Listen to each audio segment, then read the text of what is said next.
Good evening, friends, followers, and channel members, and welcome to your flight this evening from Turin, northern Italy, to Nantes. Seems like it's been a while actually since I've been here. Has it been a couple of days? I think our last stream was on Friday night. So yeah, 2 days off. No, 1 day off. 1 day off. Oh, I hope you've all had a good bank holiday weekend, those of you that have enjoyed it. Back to normal work tomorrow, so hopefully we can enjoy a little bit of light relief this evening. That jetway looks awfully misaligned. I'm guessing the passengers are just going to have to jump from the end of the jetway into the into the aircraft. I've seen all sorts of things before. I've seen the jetway dissect the aircraft, even straight into the flight deck. I've never seen them left holding short before, but okay, well that's different. Never mind. So, good evening to everybody in the chats on Facebook, Twitch, and of course on YouTube. Good evening to the channel members, Chris, Christian, Combrig, and Eastbirds. Good to see you all. Right, well, let's get in and have a look. I think we've got air traffic control online as well at the moment. He pinged me as soon as I connected to the network, but we'll contact him in a bit. I'm in no rush to talk to air traffic control just yet. We're on live time. As you can see, the sun is just heading down. We're going to be chasing it as we head out towards the west coast of France. Let's get the batteries on and a little bit of dome lighting as well. Come down here and get that external power turned on. Captain 79, good evening. Here comes our ground power unit. Oh yeah, I'm sorry guys, you're going to have to jump on board tonight. I don't think that jetway is coming any further. It's the jetway's gone tech. Okay, and let's start the ground. External power. There we are. Crew power supply. Ideas, get those nav lights on. Seatbelt signs and emergency exit signs are all arms. Check the screens are coming alive, which they are. Okay, what have we got? Let's pop the username in here. Easyjetsimpilot. And let's pull that in from SimBrief. There we go. Right, oh look at the weather over the UK today. Yeah, I don't mind how long this flight lasts. However long.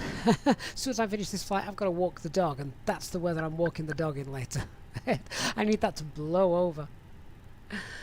Oh, what's the ATIS then? Let's see, or at least the METAR if we don't have ATIS. So 30 at 51018. The QNH. HD, good evening, and Klaus, good evening. HD, I might need you in a minute. I think the WebPro website is currently down. It was a few moments ago, so I may be calling on you for the performance calculations. What have we got then at Nantes? Actually, that's tied it up quite a lot. When I was checking the weather earlier, it was quite windy, and fog is predicted for later on as well. At the moment, ceiling visibility is okay, and that's quite a nice light wind as well. So that is looking much better. Right, so happy with that. Let's go through to our fire test.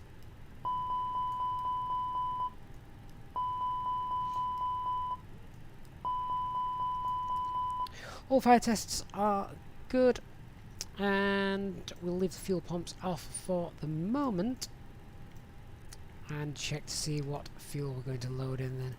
So operational flight plan, I'm okay with the weather there, that's looking fine. So we want to take just under 6 tons of fuel. So let's just slide that back. There we go, that'll do. And real time, about 5 minutes for that to defuel away. Okay, so let's carry on setting up. Center instrument standby 1018, and anti-skid is on. Clock is showing the correct time. In fact, is it showing the correct time? That's not the correct time, is it? Oh, it is. I thought it was an 8. 1-8. It's not. It's 1-9. Yep, that's the correct time. Phew. Right, let's come up to the glare shield then. So 1018, and let's also put some brightness on. It's going to go dark very quick. To the ground proximity warning test as well, and scary one boarding. I don't even know if that's simulated yet. Obviously the warning is, but I'm not sure the test is. Right, that's all done. Let me get the... I'm going to have to reset that view now, aren't I? Just reset position there. There we go. Let me just turn up the lights here. I think you could even do... Look, I thought they'd done this. Has the cockpit voice recorder test now become available? I can erase that. So, I have to press and hold it. Shouldn't you hear the beeps?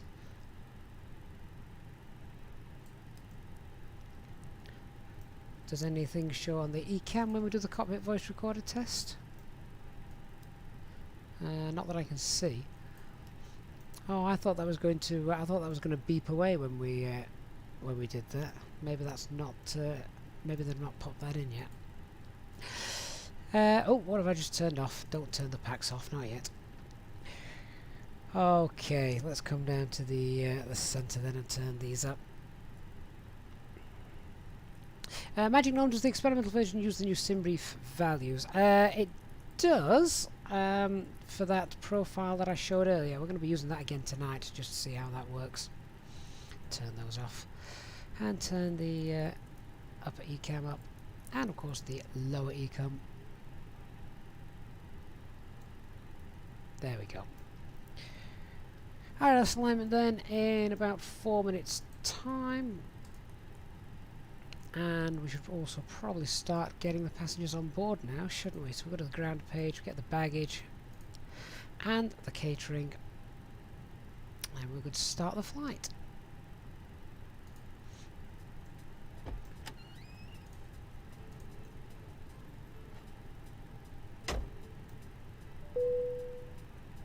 Cabin crew, we're all happy with how things are up here, so you can now open the doors and we'll start letting our passengers on board. Thank you. No problem. Okay, so down to the FMGS. Let's start pulling things in from SimBrief. GPS primary loss, just clear that. AOC, init press, and pull that through. What I'll do as well, just when waiting for that, is let me just pop the flight plan into the chat on YouTube. So there you go, guys. There's the flight plan for this evening.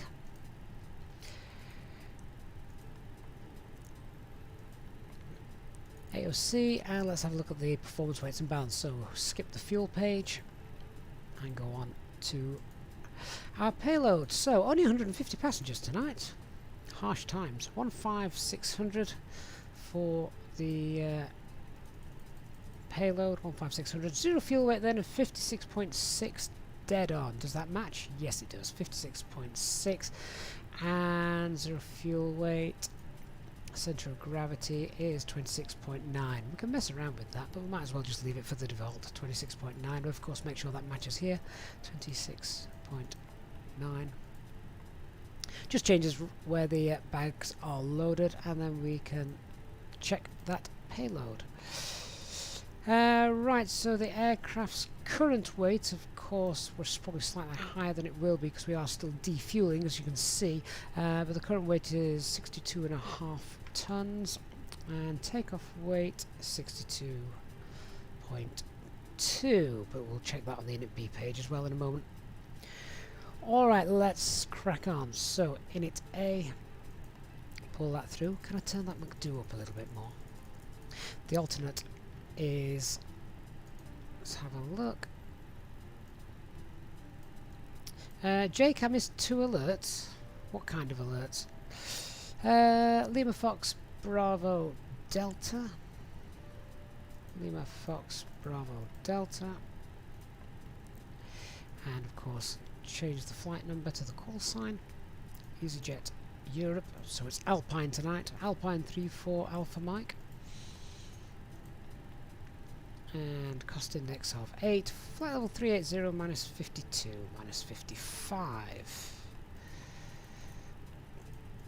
There we go, init A is all done. So have we also got 3 nav green? No, there's still aligning, that's okay. Should have actually checked that we've got the correct aircraft. LEAP engines, valid air cycle, of course. Alright, so the flight plan. Alright, air traffic control's online. I'm going to give them a quick call and see if they're going to make any changes to our flight plan this evening before I go ahead and pop that in. What I can do, of course, is the arrival won't have changed, but the arrival is planned tonight to be the Manic 1 Delta for runway 21. Which is an RNAV approach, I believe. RNAV 21. The Manic 1 Delta. And let's see where this is. Via.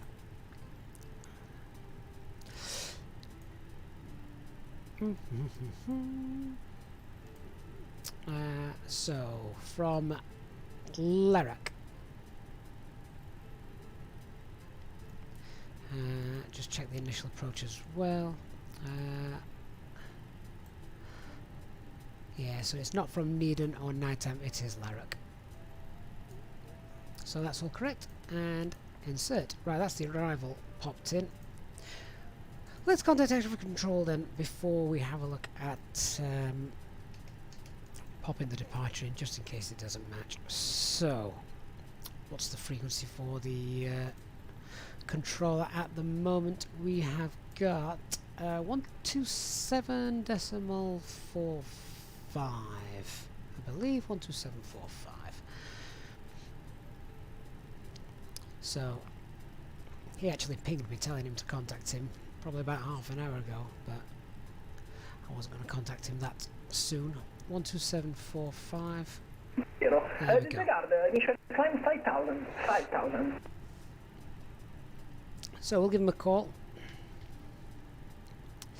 And I think it's Milan North, the control. Yeah, it is Milan Radar. Milan Radar, good evening. Alpine 34 Alpha Mike on the ground at Turin, type A320 Neo, and requesting IFR clearance as filed to Nantes. Aeroflot 243, partially copy. Give me the squad code, you was block. Correction, 5460.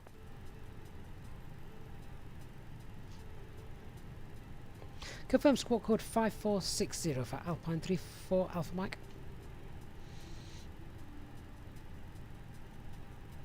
Aeroflot 243, okay.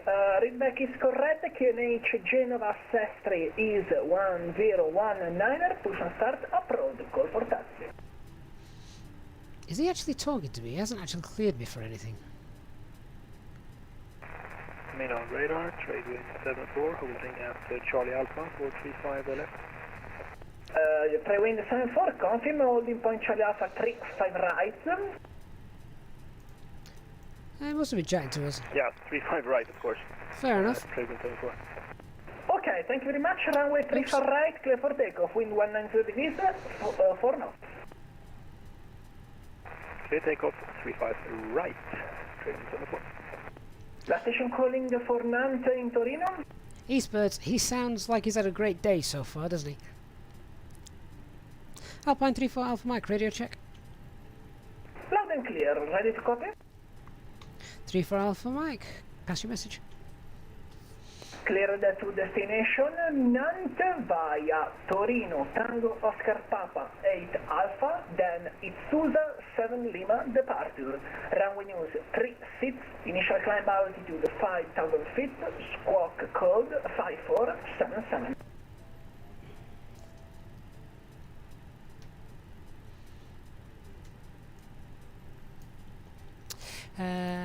Let's just check our Torino departures, and there we go. Alpine 34 Alpha Mike, cleared runway 36 308 Alpha departure, transition to XR 7 Lima and squawk 5477, Alpine 34 Alpha Mike. Partially correct, runway news 36, initial climb 5000. Runway use 36 and 5000, the initial climb, Alpine 34 Alpha Mike. Thank you very much, QNH Torino Caselle 1018. 1018, the QNH Alpine 34 Alpha Mike.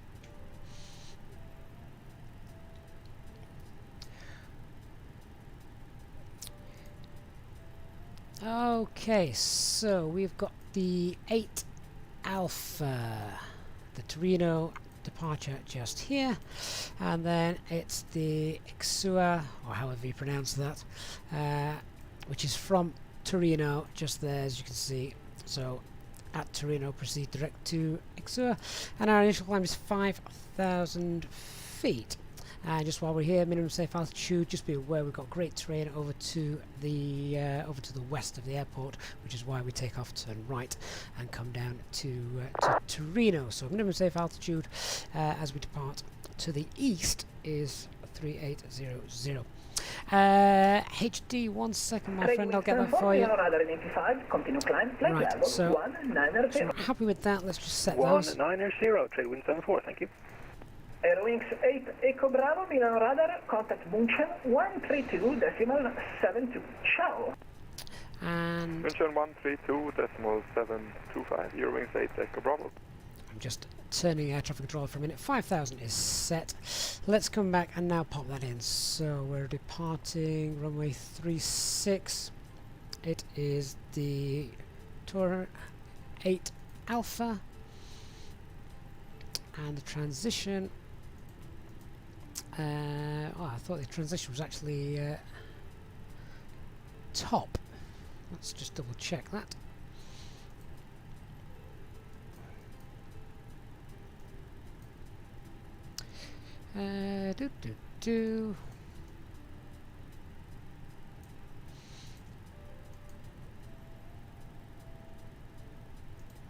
Right, okay. Where's our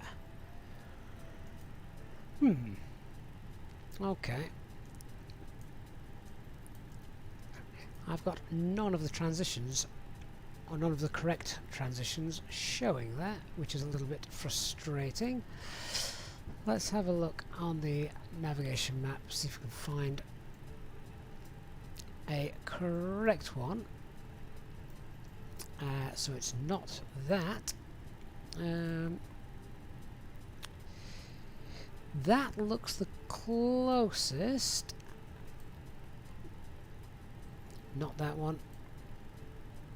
And not that one. Okay, so it's going to be the this one just here. Yeah, so we take off, right hand turn out, back round to top, but then from top, or Torino, we'll then just need to head direct, because it's wanted to take us down here to Genoa. We don't want to go back down there. We actually route up to Ixusa, which is just here. So we can just go direct Torino to Ixusa. Alright, let's pop that in. Insert. I can try the next page HD. Let's just see. I thought I had tried that, to be fair. However, we'll just try that again. So it is the top 8 Alpha, and then no, that's it. Okay, never mind. Right, can I clear out those two? So I want to clear out Astig and Mirax.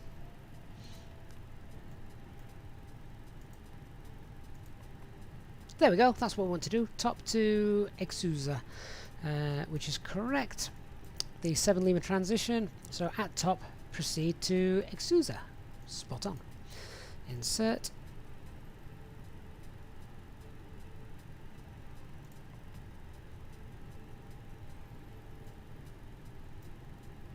There we go. Pressing the up and down button didn't work, did it, HD? Let me double check that again. and runway 36, top 8 alpha, and up down, no, there's no up and down there. I tried that the first time round, it didn't work. That's it. Oh, did you not watch me clicking up and down furiously the first time round to make sure? No, nothing there, I'm afraid. So we're just going to have to do that sort of cleaned up version that I just did. Okay, erase that. And insert. Oh, it's put those back in. Come on. Clear out that. And clear out that. And insert.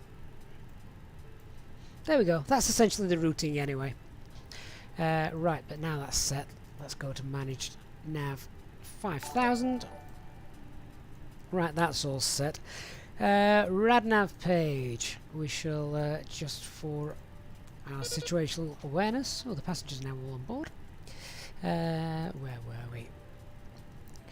So we'll put Gazelle on, which is at the airfield, and then Torino.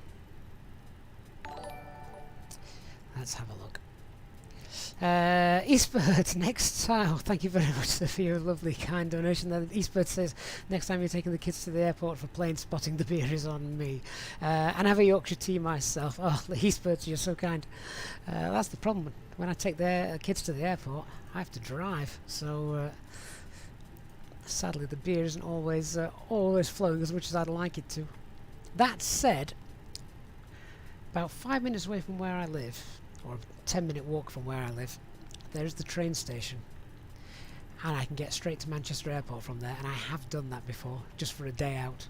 Sat at the airport pub at Manchester. RadNav page is all set. Let's have a look at the init B page. Okay, let's get you a top of a takeoff weight then, HD. So that zero fuel weight was what, 56.6. And zero fuel weight center of gravity is 26.9. And our trip wind is a headwind, I think, headwind of 21.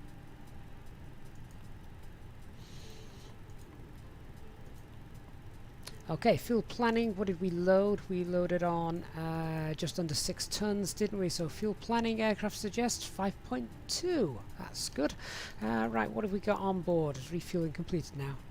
We've got, call it 5.8 tons of fuel on board. Load that in. Takeoff weight HD is 62.4. 62.4. And it's now getting dark. So I'll just wait for HD to come with some V-speeds for me and flex. And the normal site I'm using doesn't appear to be working, or it wasn't earlier today. Let's just check that alternate.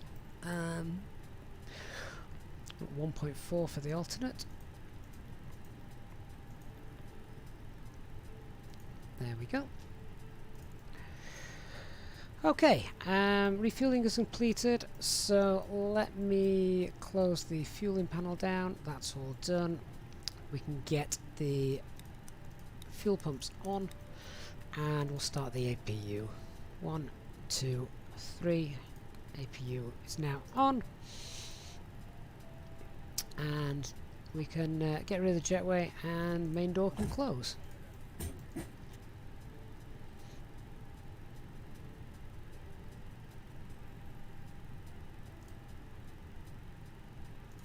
Also get the seatbelt signs on as well. Ladies and gentlemen, welcome on board our Easyjet service. Please place your large bags into the overhead locker, wheels first, and keep your small items under the seat in front of you. These include laptops, handbags, duty-free and loose items of clothing. Once you have safely stowed your cabin bag, please take your seat. To help us ensure a prompt departure, we would kindly ask that you keep the aisle clear, enabling all remaining customers to board. Your seatbelt can now be fastened ready for departure. This is a no-smoking service. Thank you for observing this policy. Thank you. Okay, so transition altitude here is 6,000 feet, flaps 1, config, flex 65. And the just check anti-ice off, runway condition dry, QNH 1018. All is good there. Thrust reduction, acceleration, just check. I think that will be correct. What's the airport elevation? Airport elevation is 989, so 198. Oh, we can call that 1990, can't we? 1990.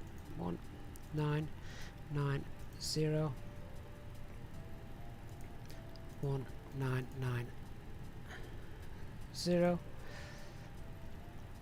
Well, actually, the engine out acceleration here, I've got a slightly less than that HD. Should we probably match those up? 1925. I'll pop that in for now. 1925. Would be strange to have the engine out acceleration lower than that, wouldn't? Lower than the norm, wouldn't it? I'll wait for you on that. Anyway, these V speeds. Let's see how the aircraft calculates it. We've got V1 calculated as 129.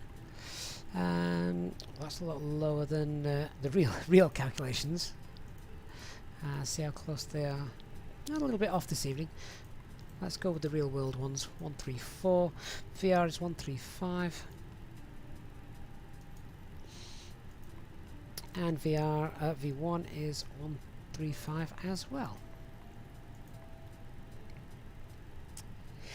And if anything happens with regards to an engine out, then at 6 miles turn right to the Charlie Lima, the Charlie Sierra Lima radial, and 11675. Just check we've got that in, haven't we? Yeah, so let's turn those on. There we go.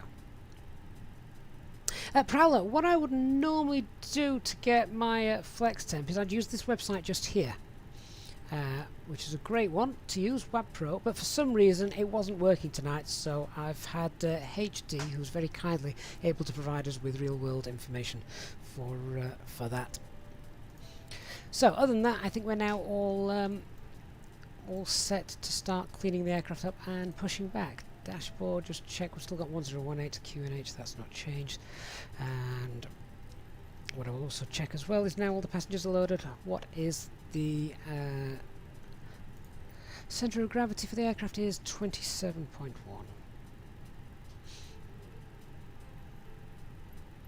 And close that. Wonderful, so APU is now on, APU bleed is running. Let's get the external power off. We can now go and get that disconnected as well.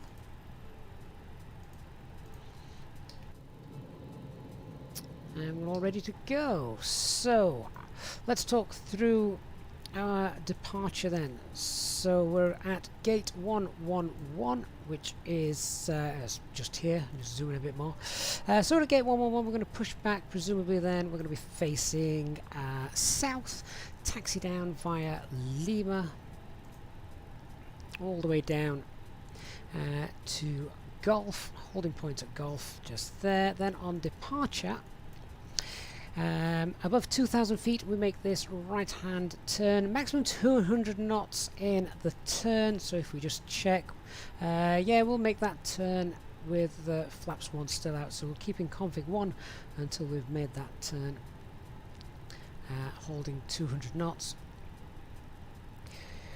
Following the turn then we can start to clean up and accelerate away. Once we get to Torino, we then make a right hand turn again, and I'm expecting a flight level quite soon after takeoff, as we need to be above 6,000 feet by the time we get to Torino, and we've only been cleared to 5,000 feet for the time being. So expect an increased flight level quite short after departure, so we'll be aware of that. And so the weather this evening is quite nice here, and Wouldn't have any issues returning. Just check what's our takeoff weight. It's below the maximum landing weight, so yeah, returning here is not an issue. That's fine. So the aircraft we know is the Type A320 Neo LEAP engines. This is the dev version, and we've got an RNP approach to do, which means we can't use the final approach because the final approach mode does not work on this aircraft. So we'll probably have to use nav and FPA.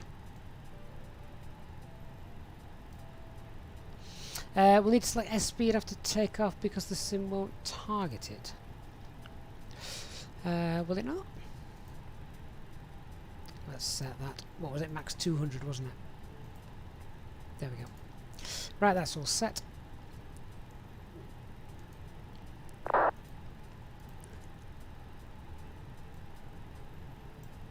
Okay. Right, so departure briefing is done. Of course, any threats to be aware of. We've got terrain over to the west of the airport, which we've already spoken about. Right, we've got our departure clearance. We'll get our pushback clearance and start to welcome everyone on board. Cabin crew, please land doors and cross-check.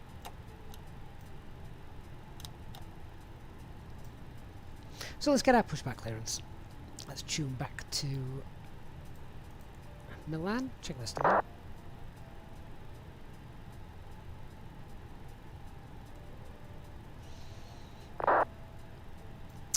Is Milan radar still online? Yes, it is. Milan radar, Easyjet, Alpine 34 Alpha Mike, Turin stand 111, ready for pushback.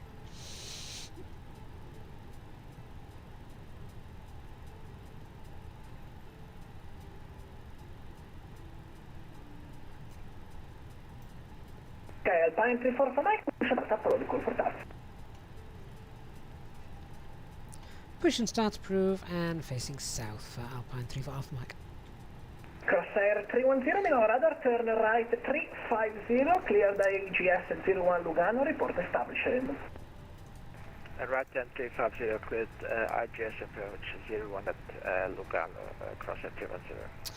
HD, fair enough, we'll do that. Milan radar, continue descend altitude 3000 feet, QNH Malpensa 1018, transition level 70, turn right, heading 270. I did wonder what you meant by it'll ignite it. Continue down 3000, QNH 1018. I don't want anything igniting. 70, right 270, Lufthansa 1360. Okay, so tug is now connected. We're ready to push back.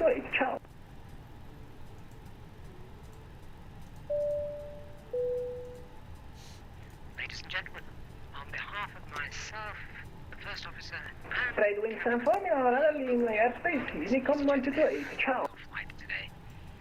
The ground crew Unicom, trade wind 74, bye-bye. is about finished with all our cockpit preparation up here. The cabin crew are making their final checks as they work through the cabin, so if you could please get yourselves sat down Traffic 346, welcome in Venice, stand your choice. and give them their full attention as they begin their safety briefing. A big welcome on board today to our Alpine 79 Papa Romeo, runway 36 Torino, clear for takeoff, wind 032 visa, fine off. will commence, and the cabin crew will be able to provide you with drinks, snacks, and merchandise throughout the duration of the night. Tango Alpha 2056 in avvicinamento di Nantes. Di Nantes, mi sentite? Milano radar qui, chiamo per caso Tango Alfa 2056? Sì, esattamente. Scusate, sono le prime volte che sto usando VATSIM e qualche errore lo farò sicuramente. Ok, allora i messaggi vengono comunque a livello standard in inglese perché il network richiede di parlare in lingua inglese, come appunto viene reale a livello formale, però se voli in Italia non è un grosso problema, puoi comunicare in italiano, basta che lo chiedi in maniera esplicita. Allora, mettimi sul codice transpondere intanto 5475, grazie. 5475 sul transponder. If the air supply fails, masks will drop from above you. Pull a mask towards you to start the oxygen. Put the mask over your nose and mouth. Starting engine 2. Bravo Romeo, Echo November Oscar. Go on each side to adjust. Put on your own mask before helping others. If we land on water, take the life jacket from under your seat. Put it over your head. Pass the tapes around your waist. Click together and pull the strap to adjust. Do not inflate it inside the aircraft. Tango Alfa 2056, settato squo come richiesto. Inflate or needs topping up. Tango Alfa 2056, ricevuto, vi do un vettoramento per l'ILS di Linate, scendete e mantenete 3000 piedi, il Q&A c'è 1018. Window blinds open. Ripetere per favore, 1. We wish you 1018, scendete a 3000 piedi. Perfetto. 1018, 3000 piedi. I was waiting for HD to say something like that again. 1360, radar turn right, heading 010 now. Right, 010, Lufthansa 1362. This ATC doesn't stop for breath. Maintain now 4000 feet, 4000, due to minimum. 4000, Lufthansa 1362. Milano radar airline 23 Fox, drop flight level 340, good evening, inbound no stop. Okay, pushback is complete. Radar contact, proceed direct to Cannes, Charlie Alpha, November Echo. Copy direct Cannes, airline 23 Fox, drop. Alpine 79 Papa Romeo, Milano radar, continue climb, flight level 180. Oh, right, so let's just go through these, then we'll do the before start, then after start checklist. Vira a sinistra, heading 220, vira a sinistra per 220. Vira per 220, confermo. So the before start checklist I basically rattled through internally. But after start checklist, anti-ice is off, ECAM status checked. Pitch trim is 27.1, rudder trim is 0. Flight control check. Wind 210 degrees at 3 knots, report runway fully vacated, thank you. Up. Full down. Rudder full right, rudder full left. Continue climb flight level 340. And checked. Okay, so the pushback can now, we're cleared to disconnect. Off the tug driver goes. And we'll get our taxi clearance as well. Milan radar, Alpine 34 Alpha Mike, ready for taxi to runway 36. La station calling for runway 36 is Alpine 34 Alpha Mike. Roger, 34 Alpha Mike. Alpine 34 Alpha Mike, Roger, taxi to holding point, holding point Golf, runway 36, and report ready for departure, thank you. Taxi holding point Golf, runway 36, and we'll report ready, Alpine 34 Alpha Mike. Milano Skylink 655 with you, flight level 340. Skylink 655, Milano radar, set squawk 5467. Okay, Tango so Alfa 2056, direzione 220, we shall altitudine report when 3000. ready. Non serve riportarlo visto che ho il radar.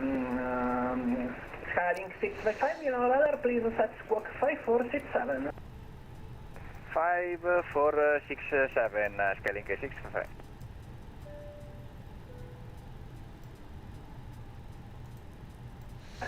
Aircat 4 Echo, Milano radar, continue descent flight level 110. Descending flight level 110, Jet 4 Echo. Alright, so then we've got avete già la sequenza degli LS impostata o the departure briefing just to revisit. procedure come da carta? Check current Q energy still as expected 1018, 55. which it is. No change to our performance. Non mi ricordo, la frequenza 109.55. We've checked the engine out procedure with thanks to HD. If we have any problem, we will be returning back here.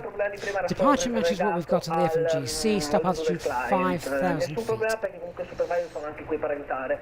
Benissimo. Before takeoff Allora, checklist, ti flight controls do un checked, vector departure breve, briefing is iniziamo confirmed, appena, flaps ti do config le 1, opzioni. Break, Aeroflot 243, FMA takeoff data Milano 135 radar, blue, continue 137 climb, magenta, flight level climb nav 340, blue, and 5000 blue, present 1FD2, position, flight temp direct 65. to, I have no idea if you guys can hear Lima me, by the way, because this Delta, guy sounds very, very correction, loud. Lima Echo Delta Kilo Oscar. And we're holding short now, runway 36. Continue, let's go and clear climb 340. Transponder is set, approx, ECAM 243. takeoff, no blue, electronic flight bag is stowed.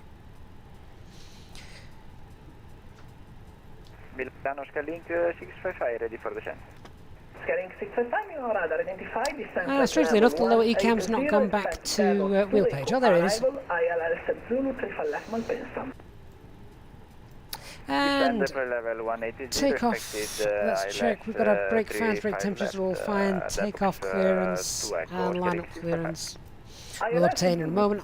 Approach path is fine. ILS. We'll get our clearance and then we shall get the lights on and be ready to depart. 330 autorizzato agli LS della pista 36, richiama stabile. Svolta a sinistra 330 per approccio stabile. Alpine 34 Alpha Mike ready for departure, runway 36. Alpine 34 for Mike, Milano radar, Roger con runway 36, clear for takeoff, wind Torino 030 degrees, 5 knots. Cleared for takeoff, runway 36, Alpine 34 Alpha Mike. Lufthansa 1262 informs you we are just catch a localizer, runway 35 left. Alpine 79 Papa Rob, Milano radar, continue climb, flight level 300.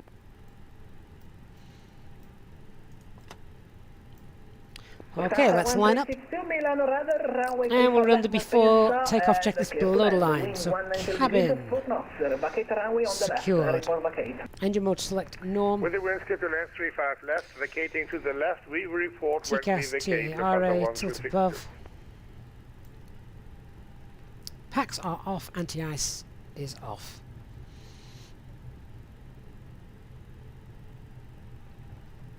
Tango Alfa 2056, conferma l'allineamento con ILS. Oh, the strobes only went to auto. They didn't go all the way A on. posto, non mi ricordo come si dice. Ho problemi con la terminologia, ho iniziato solo adesso a studiare un po'. What is the point of the auto setting? How does that even work? Tango Alfa 2056, pista 36, autorizzato atterraggio, vento allineate, calmo, libera a destra sulla Golf, che è l'ultima, a destra. All'atterraggio, giro a destra all'ultima, se ho capito bene. Okay, Scusa, la terminologia so, me la final devo checks. studiare, l'ho capito. Everything's looking good. Finché voli in Italia possiamo comunque imparare con i controllori italiani, non c'è nessun problema. Takeoff. Break, aircraft for echo, leaving my airspace. Start the chrono. 128, buona serata, ciao Lello. And off we go. Set 50% in one. Set takeoff thrust. With these new engine sounds, man flex, SRS.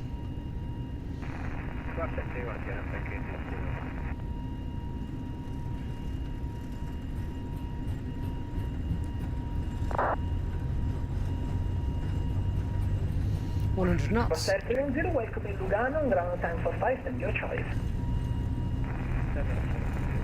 V1 and rotate.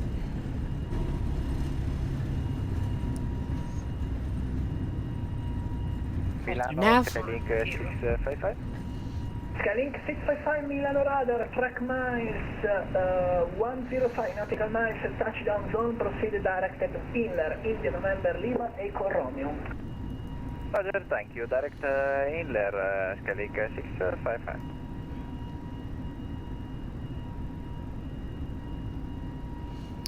And lower the nose. Set climb thrust. Thrust climb. Climb. Identified, continue climb, flight level 260. 260, 34 Alpha Mike.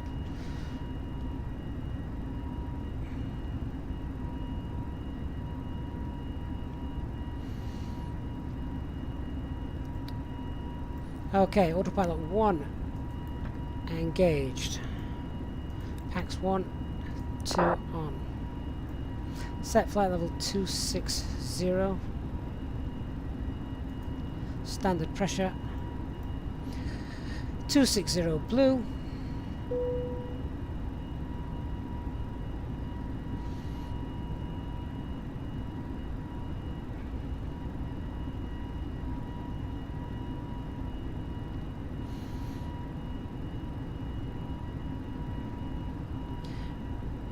I just target 200 knots. I perhaps did that a little bit too soon. Papa Romeo, Unicorn 128. Thank you for flight in Italy. Ciao bello. There's S speed, flaps 0, and ground spoilers disarmed.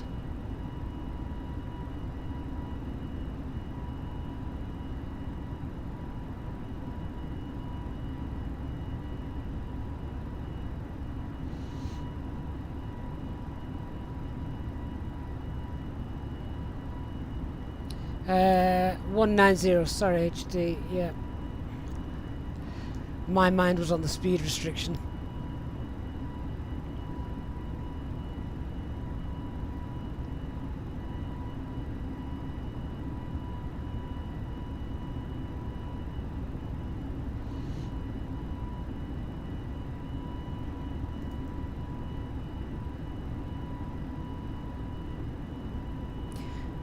We're getting very close to that level there, aren't we? So we're through the turn. I've got managed speed. Nose will lower now. Lufthansa 1362, report left vacated.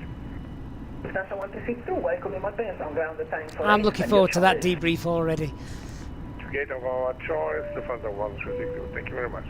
Ladies and gentlemen, please keep your seatbelt fastened while the seatbelt sign is on. We recommend that you keep your seatbelt fastened whenever Milano Buonasera, running for Delta 0, inbound exit CPTC. Smoking is not Bene, Folle 3, Terminal Radar, buonasera, waiting CPTC connection. HD has control. I know he wishes he did. There are times like that I wish he did.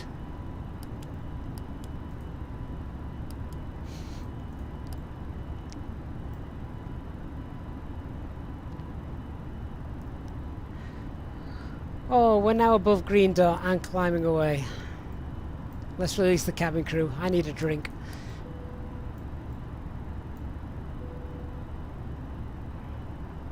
Ryanair for Delta Victor, CPTC connected. Thank you. We've got that anti-ice on. However, we probably don't need that now. That was a rather cautious ice warning we received. Milano scaling 655 at flight level 180. Scaling 655, Milano Radar, Roger, continue descent flight level 100. Flight descend flight level 100, scaling 655. Scaling 655, speed is yours.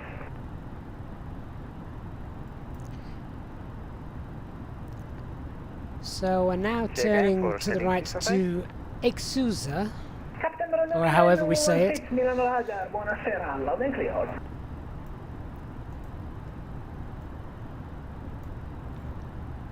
clear that RadNav page in a moment. Ryanair 16, Milano Radar, Roger, and cleared to Malpensa via Vicenza 5 Lima departure, runway news 04 right, initial climb altitude 4,000 feet, squawk code 5422. Just waiting for air traffic control to give me a higher climb. I'm expecting that any second now. I think we can do away with the anti-ice now, can't we? Don't need that. Readback is correct. QNH Milano crash on Venezia Tessera 1019. Push and start approach. Comportarsi. How much paperwork's involved now, HD? We didn't get a ding. There was no dings.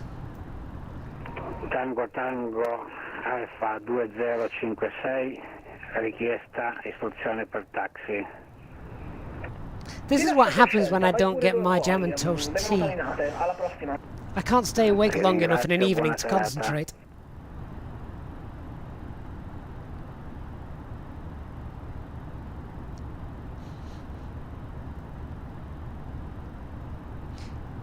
So one other thing I should potentially have briefed as well in the departure is the Mora minimum off-route altitudes are actually quite high just as we depart. You can see obviously we're now already heading over the Alps. And where are we now? We're about 18 miles away from Exusa. Then we'll just have a look at the operational flight plan from there. Where's it gone? Yeah, so look, so we've got 10,000 feet there, and then look, we're 145, 144, 111, 113. So not till we get to Gipno are we Swiss 780 Milan radar, buonasera. Safe. Radar contact, expect vector, SILS Zulu 35 left Malpensa.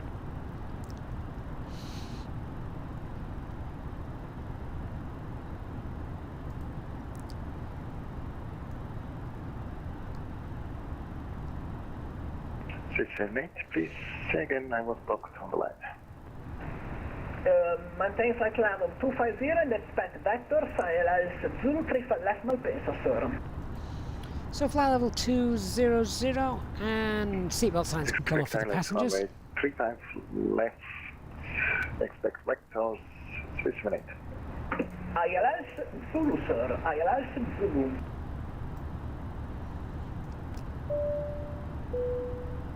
Ladies and gentlemen, ILS 35 Zulu, Swiss you 780. are now free to move around the cabin. We do recommend, however, when in your seat, that you keep your seatbelt fastened at all times in case of unexpected turbulence. The toilets are now available. Please contact a member of the cabin crew if you require assistance. So what are we at? Coming up to flight level 220, still waiting for that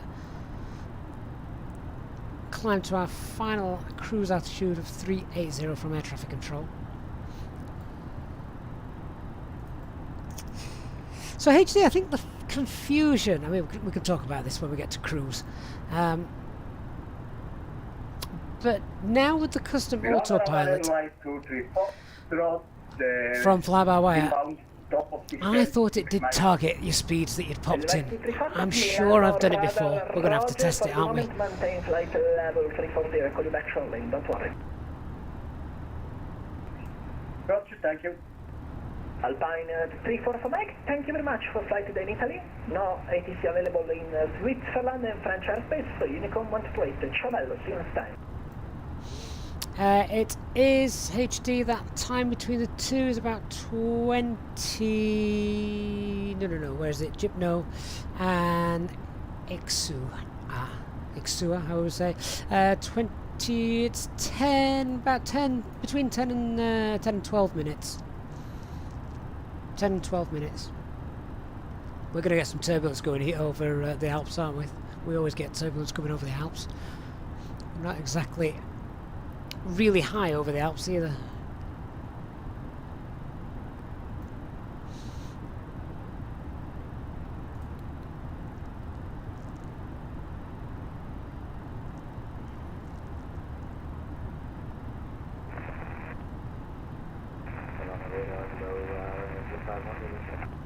Ryanair 651, Milan radar, loud and clear.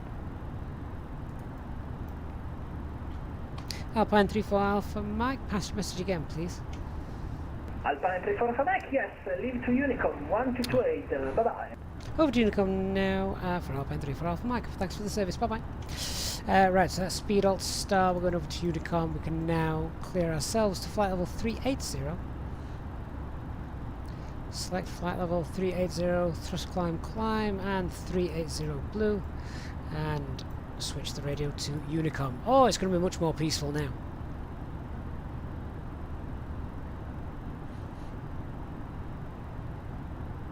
That is a serious question though, HD, as well. When you guys are obviously flying, you've got your headsets on, and you can obviously talk to your co-pilot, etc. How on earth can you chat to each other? Well, not that you chat too much below 10,000 feet anyway. But how on earth do you make sure you don't miss calls like that? And I'm on my own. trying to talk to you guys, otherwise it'd be a very silent stream, obviously. I definitely want to try that departure again at some point, maybe offline. We'll see what happens if we tell the aircraft to target 200 knots on departure. I thought Fly-by-Wire had got that working.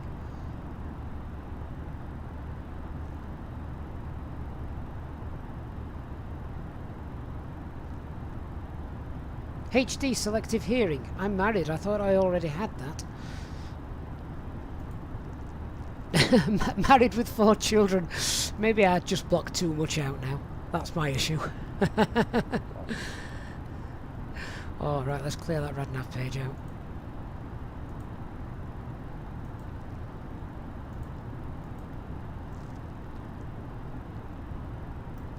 Oh, Captain 79, the seatbelt sign went off ages ago. Just the no smoking sign that's left.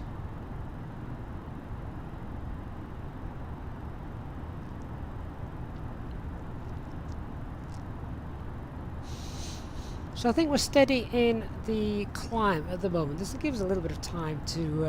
maybe we could do a bit of a verbal debrief as well, as I'm sure plenty of people on here want to know and have questions regarding that. That departure. So, in my mind, what was important for me is the maximum speed of 200 knots there in that turn on the departure. Now, granted, that's a maximum speed, so you don't want to exceed that. Clean speed was, I think it was what? Clean was something like 211 knots. So obviously, if we had cleaned up. That's a fair point. I think the ball's just dropped. Yeah, so if we went clean, then we would have... well, we couldn't have gone clean till 211 knots, and that was above the maximum speed limit. Why on earth did we go clean? What a numpty. But I think the aircraft would target 200 knots now, but I need to double check that.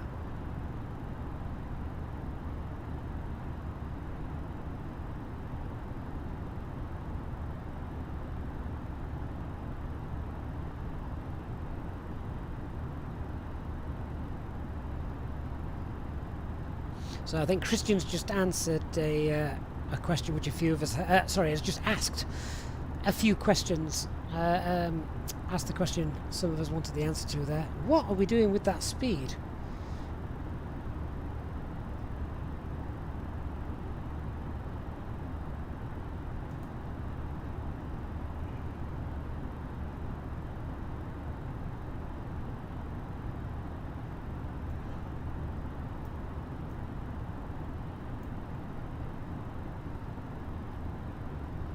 That's better.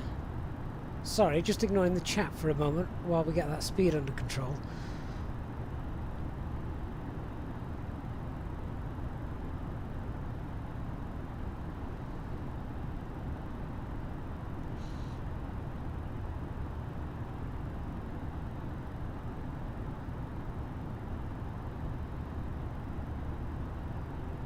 A little bit turbulent, but I'm just watching the speed tape. I don't really want to approach MMO. The paperwork list is already long enough for this flight without any other alarms going off.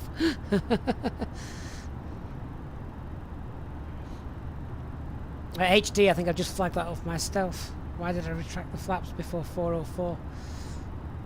We couldn't have done that until we were 211 knots. And the maximum was 200. Oh, I'll get my own coat.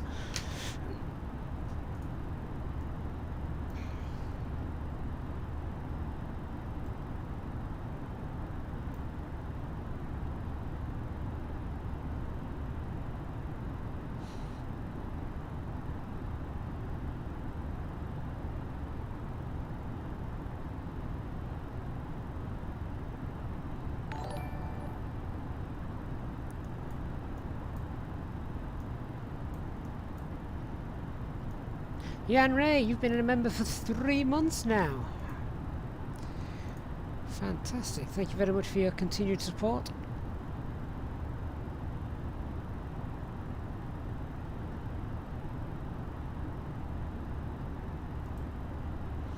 Okay, let's go back to managed.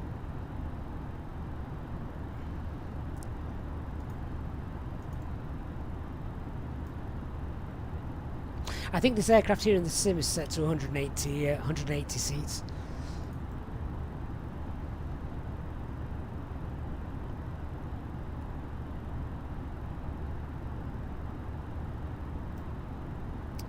So we'll be at our top of climb in a few minutes. Nice and bumpy. Corfu, Captain 79, is a lovely approach. Right, at Lazev. Where's Lazev in the flight plan?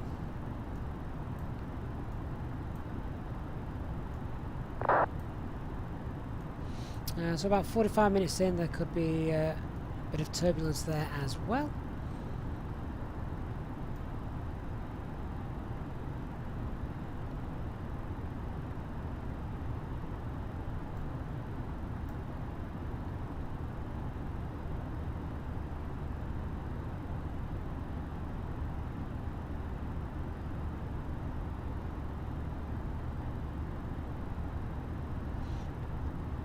Mustafa GT, when you downloaded the SimBrief profile, it shows 180. Can you leave it at 180 or 186? To be honest, I've not investigated that too much. I think you can put it to... yeah, you can change that to 186, the maximum passengers then, if you wish. Sapper Trapper 26, the USR point peaks fix. No, but they don't really need fixing.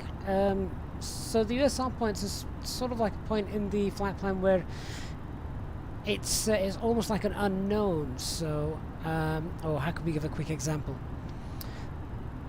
So, hang on, let me just bring up the departure again. I don't know if this did have a US user point, but as you can see here, on this departure, we couldn't make this right-hand turn until we were above 2,000 feet. Well, your flight plan does not know when you're going to be above 2,000 feet, although that's slightly misleading because on this departure, if we pretended this waypoint didn't exist on whatever departure you were doing, so if that waypoint wasn't there, but this waypoint was, so you had to turn right after your departure to this waypoint here, 404, but you weren't allowed to make that right-hand turn until passing 2,000 feet. Well, you'd have a USR point here, which basically meant the user has to decide when to initiate that right-hand turn whenever you were above 2,000 feet.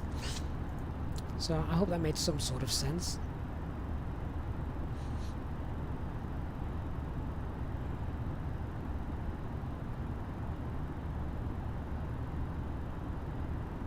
Just watching that fluctuating airspeed a little bit.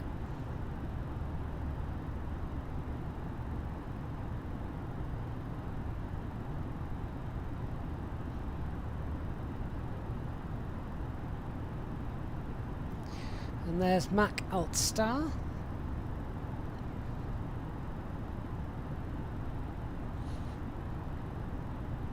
And in a moment we should be nearing Alt Cruise. There we go, Alt Cruise.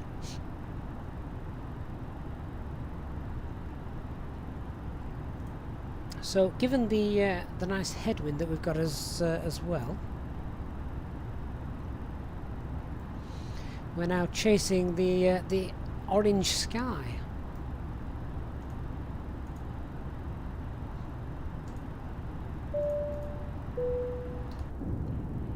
Ladies and gentlemen, from the flight deck, you'll be delighted to hear that we're now at our cruising altitude, and we hope to give you nice views throughout the flight as we have good weather ahead and shouldn't be experiencing any turbulence. Of course, this means that you will not spill any of your drinks that you may have from the cabin crew as they begin to start making their way around the aircraft. Could you please ensure that the aisles are kept clear so the cabin crew can offer you their cabin service, which will begin shortly. A reminder that Easyjetsimpilot channel members are able to access free drinks throughout the duration of the flight. Thank you, and I invite you to sit back, relax, and enjoy the remainder of the flight. Wayne, they're all random, so if you leave them at auto, it would be random, so you'd have different weights to mine, for example.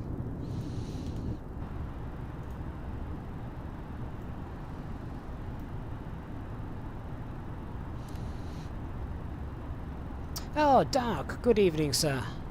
Hope you are well. Right, let's do some top of climb checks then, shall we? In just a few moments, we'll commence our in-flight service, offering you the chance to purchase a selection of hot beverages, together with drinks and snacks from the bar. We accept payment in pounds, euros, most major currencies, and debit or credit cards. The correct change would be greatly appreciated, And if we can be of any further assistance, then just ask us as we join you in the cabin shortly. So I'm going to check the fuel as well, see how this performance factor of +8 is working. It would probably be more realistic to have small loads, wouldn't it, at the moment with COVID, with regards to passenger numbers.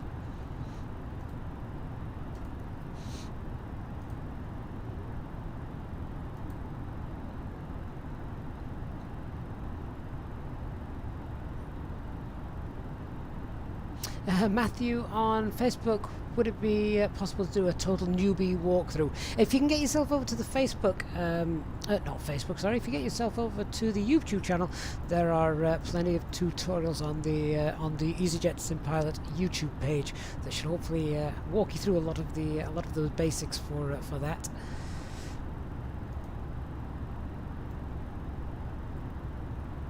Right, so let's see, what are we? Let's just clear that. So we're at 4.5 at Rublo, and on here, what did we have?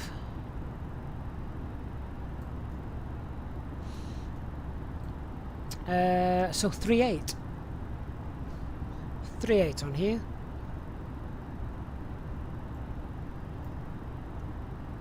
And what did we load? We loaded just under 6 tons, didn't we? About 6.8 tons.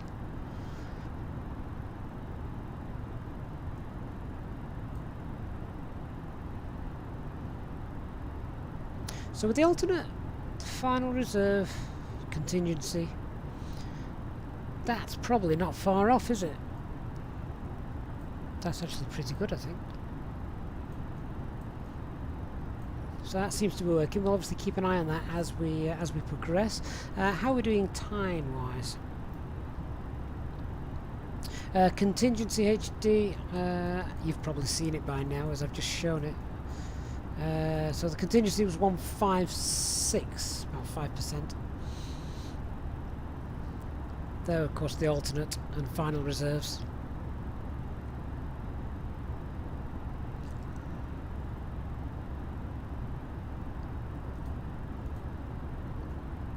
And how are we doing for time?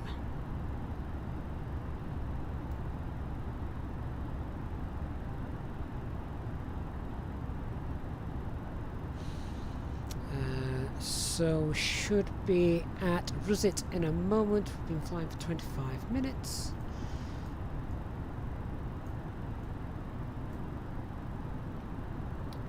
And we're actually about 4 minutes ahead of schedule looking at that.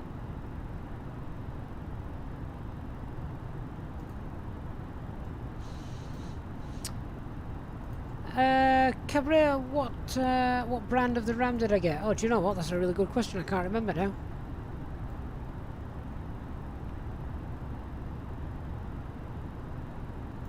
If Dark's there, he'll tell you. Because I was discussing it with Dark. Dark, mate, I can't remember what RAM we got. So HD, that's leaving us with about 600 kilogram more than we'd expect.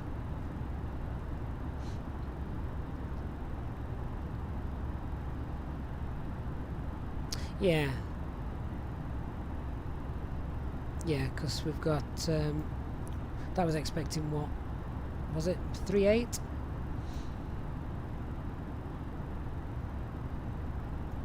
Yeah, we were expecting 3.8.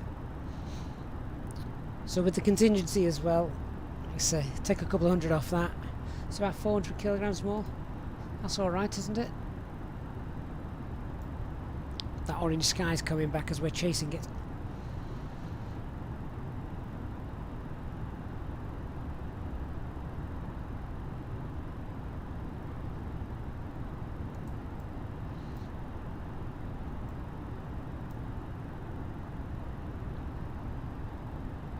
It's quite nice to see at the moment as well. That fuel flow is what have we got? Just under a ton each per hour.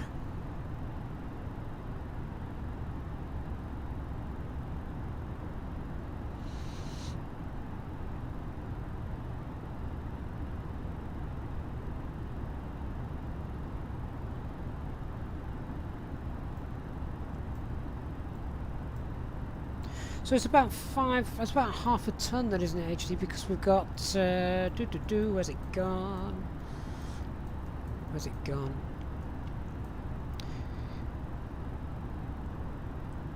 So we've got a final reserve, we've got the alternate, of course.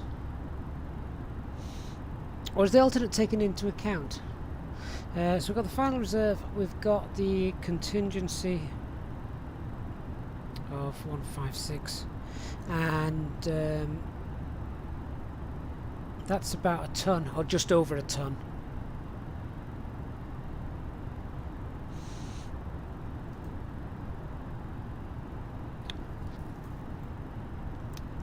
Thank you, Dark. That's the one. Couldn't remember.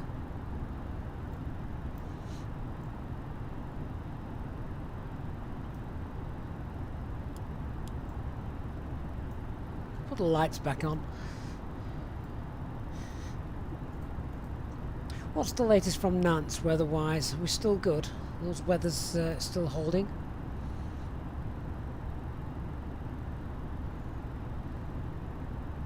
.230 at 8. And those gusts have calmed down, so that's nice.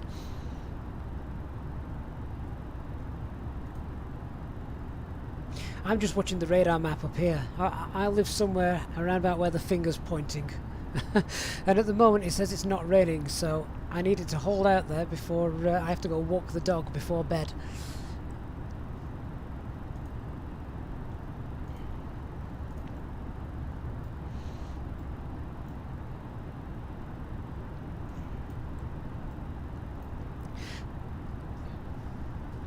So I'm intrigued then, guys. For those of you that aren't in the UK today, how many other people have had a bank holiday Monday today? So it's been a no work day for me, which is nice.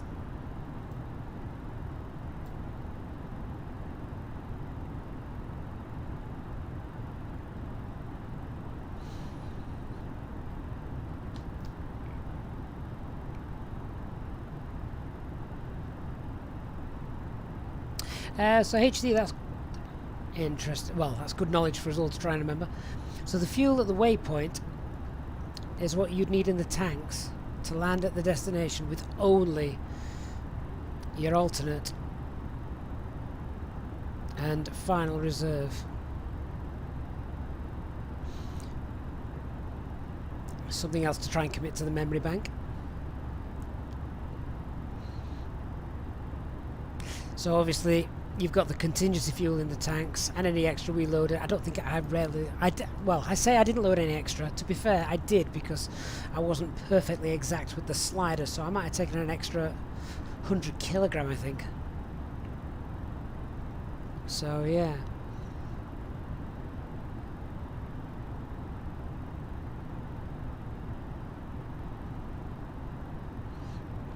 Regular day in Canada for you, Brian. Delta Mike Hotel. You live 15 miles from where I've just pointed. And it's lashing it down. Well, that might be about right then, because look. Just zoom in and drag the map. Yeah, so yeah, you're probably in that big rain cloud there that looks to be heading eastwards. That's probably going to get me when I'm out walking the dog in a bit, isn't it?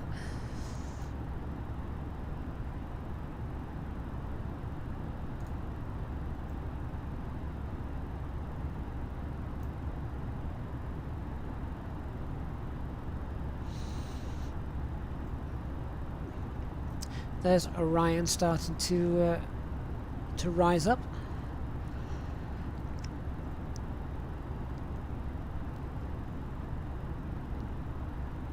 And can we see Sirius? There it is. The brightest star in the sky.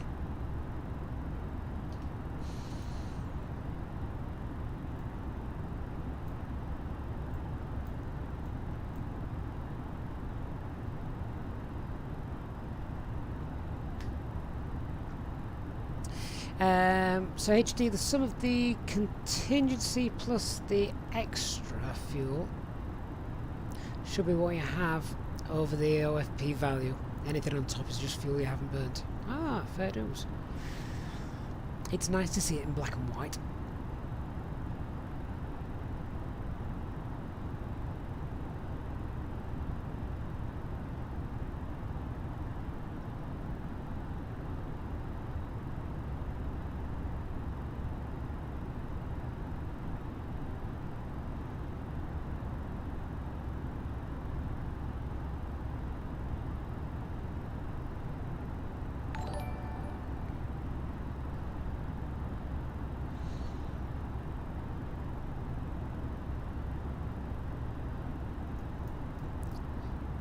And Talia Johnson, you've also been a member for 3 months as well. Thank you very much for your continued loyal support.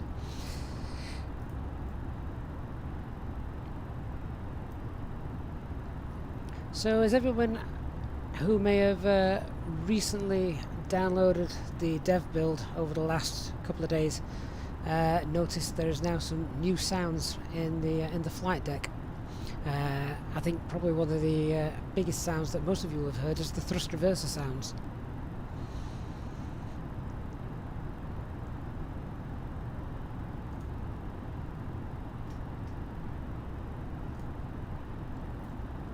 So HD then, let's go and have a look at the next waypoint, which we're about to pass. The TIS, is that a VOR or MDB, something like that. So what have we got? We're going to have 4.1 tons, looking by the time we get there, maybe? Let's check. So we've just passed that. 4140, wasn't it? And that was at TIS, so this is showing...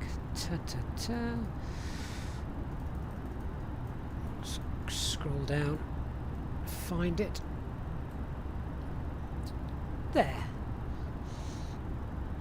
So it should have been about 3452, which is 715 difference then. And what did we load? We loaded 156 and potentially another 100 on top of that. So call it 256. So we're about 450 kilograms over.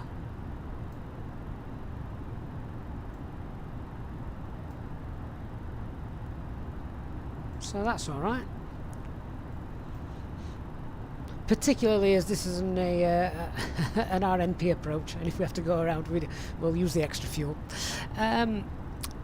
Dark, was there mention of the experimental being removed until the new systems are ready? I've not seen that. Obviously the experimental at the moment is just the exact same as the dev. So yeah. No need to download the experimental version at the moment because they haven't done anything to it. Wayne, don't get upset. The experimental isn't any different to the dev. The dev is amazing at the moment.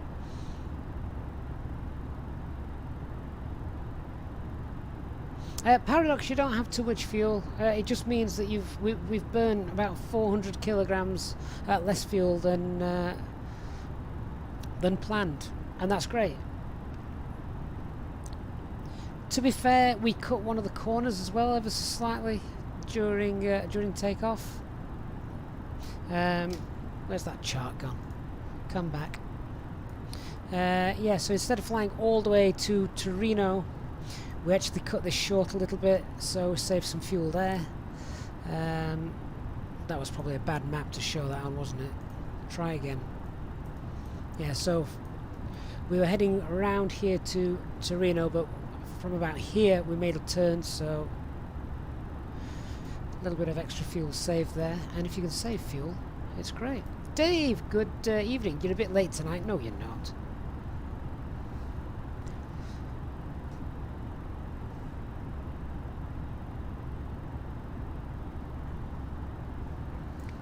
We could try with a performance factor of 7, 6, just until we get close. Those engines are having to work a little hard tonight against that headwind. Captain 79, yeah, you should hear the new sounds when we land. Big hats off to Boris, the sound guy at FlyByWire. Continues to amaze us with how he gets them.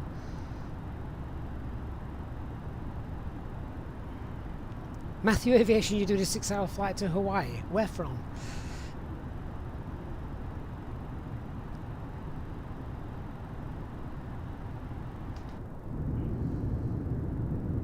You can hear those engine sounds there. And if I get the drone camera out...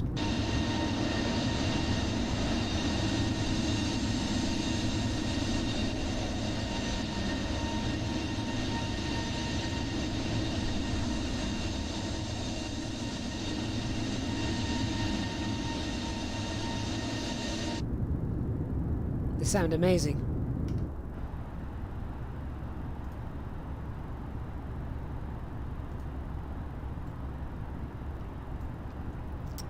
Wayne, the subscriber numbers are increasing massively. Do you know, they are. I mean, it only seems like a few hours ago I was celebrating passing the 10,000 mark. What are we at now? 10,428. So I promised you all a really good stream to celebrate the 10,000 subscribers. So I do have that planned, and I'm hoping to do it Wednesday. Now, what will that entail? So what I will do, and I'm hoping it'll be Wednesday, but unfortunately real world may get in the way of that, so I may have to delay it, but I'm hoping not. Wednesday, once I can do this special 10,000 subscriber stream celebration, I am going to be here and do a full day in the life of sort of an Easyjet pilot captain, which means that I will be doing a 4-sector day's work. So we're going to fly 4 flights, outbound, inbound, then outbound somewhere else, and back home again. And I will be here for the full time as well, so it's going to be almost like a long haul mileage Monday length duration flight, but I'm going to be here for the full time. So we will have a real world schedule to stick to as well, so hoping to stick with keep on time. We don't want to be playing catch up. We'll be live on VATSIM as well for the entire time, and yeah, so we're going to do a full day in the life of a real Easyjet pilot. Just for clarity as well, I will be using an older schedule, so it will be a pre-COVID schedule that I will be using. And real world operational flight plans that I have. So really looking forward to that on Wednesday, if we can get that done. So it'll include obviously the full setup in the morning, going through the flight plans, getting prepped, getting over to our first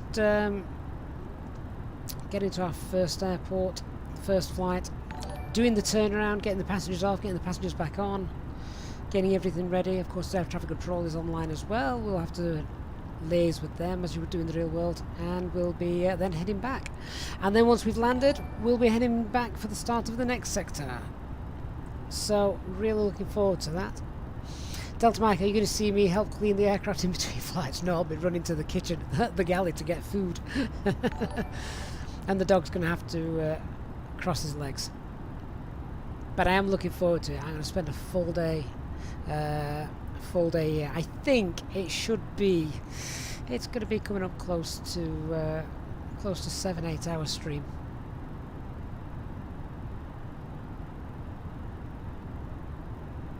So hit the subscribe button, turn on the notifications if you haven't already, to be alerted for when that begins, hopefully on Wednesday morning.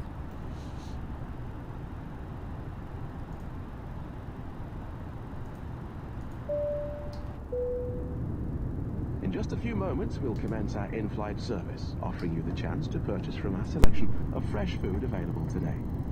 Full details can be found in your in-flight brochure. We accept payment in pounds, euros, most major currencies, and debit or credit cards. The correct change would be greatly appreciated, and if we can be of any further assistance, then just ask us as we join you in the cabin shortly.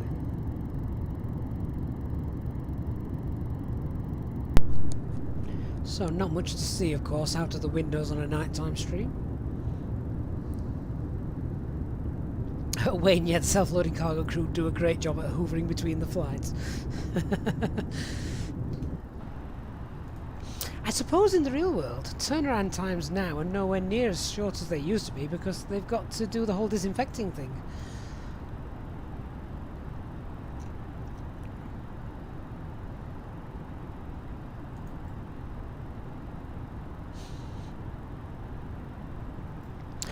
So let's have a look at this arrival, shall we?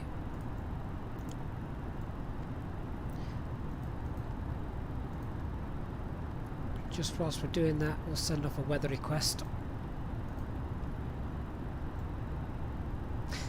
Captain 79 just calling in sick at work on Wednesday. Well, the thing is as well, we'll be going for so long that I'm pretty certain I'll hopefully catch up with all of you at some point.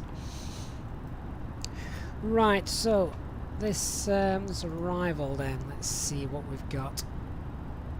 So the RMP approach. So landing on runway 21.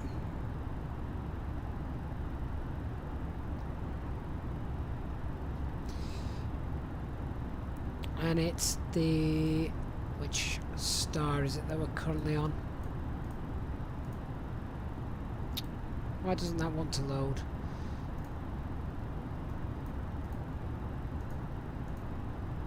Not sure what that's doing there. The Manac 1 Delta. There it is.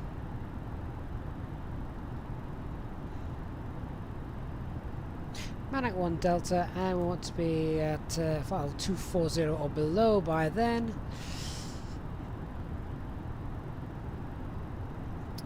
And from there we then head to Larrock, flight level 180.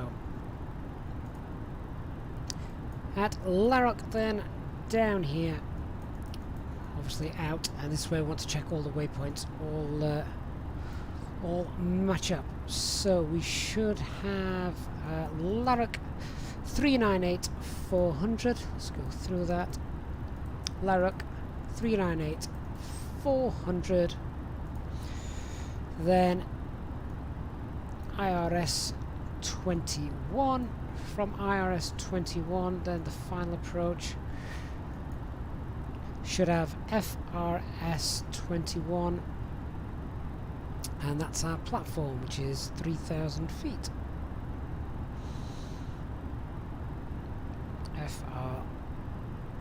FRS 21. Descent angle is 3.1 degrees. That's important. So probably do nav FPA. I'll just check that looks as it should do in a couple of minutes on the navigation display.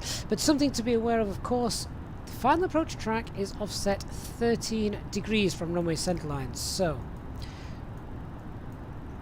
the minimum descent altitude is 530. Transition altitude is 5,000 feet. And minimum safe altitude is 210.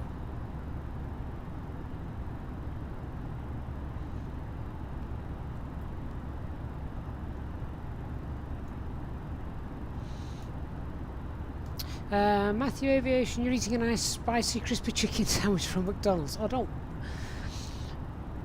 don't rub it in. Right, there's actually also a VOR Nantes which we can pop in. There's also a VOR approach actually that we could have done instead. It's not too dissimilar from the RNP approach, to be fair. NTS, pop that in. And let's just check what the flight path looks like. So let's go to plan mode, just wind that in a little bit. Actually, yeah, that looks dead on. Also turn the constraints on as well for that. Yeah, 3,000 feet to begin that 3.1 degree descent. This should as well work tonight, unlike it did on the test of the stable version the other night, because the custom autopilot just works much better than Azobo's. We're aware of that. Right, how far are we then away from Manac? Let's use the distance bearing to etc. on the prog page, and I can just help work our descent out. Manac. Alright, so we're about 100 miles away from there, and we want to be flight level 240 by that point.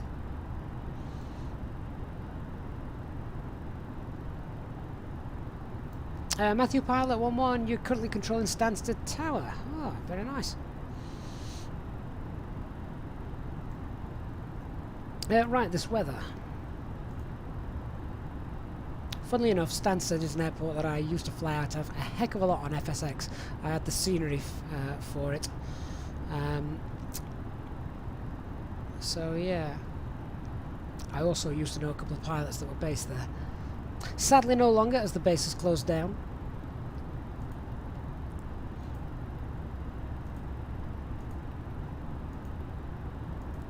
Print that off. And we'll pop that in.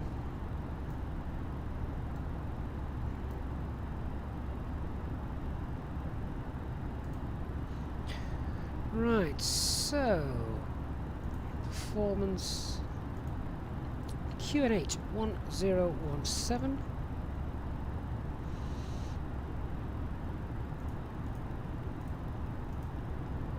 And the temperature is +10.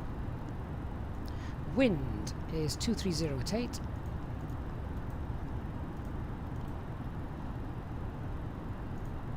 Transition altitude 5,000 feet. Minimum descent is 530.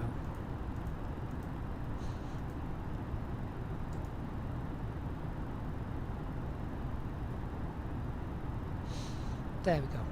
Christian, you're off to bed, my friend. Fair dues. Have a great night. I'm sure you'll come back and check the landing out tomorrow for an offset RNAV approach, RNP approach. What's our landing elevation as well? 90. Missed approach is climb to RS 410, right turn, climb to 4,000 feet.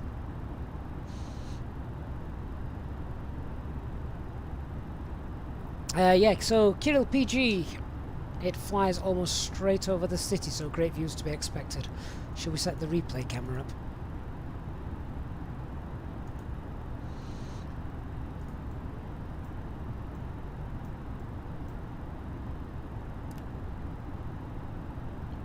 So as you can see, we've actually got a little bit of skew-if approach coming in here, so let me just show you on the VFR map.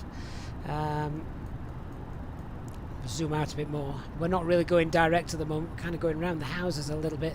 So even though we're only 100 miles or so away from that waypoint, Manuk, track miles, we're certainly not.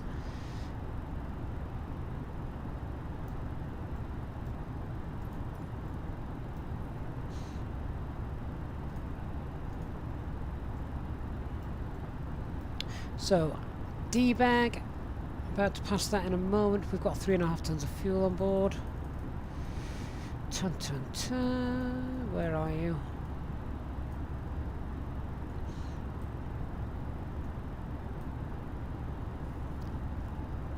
Oh, we're still burning at about the same rate. Sounds good.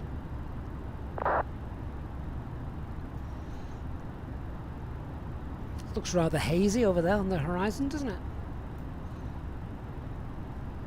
Let's have a look then what we do after we land. Let's check this out. 7 Mike Papa on Twitch, thanks very much for the follow. So after we land, obviously slow down, but we want to vacate left and then backtrack to the terminal, just there.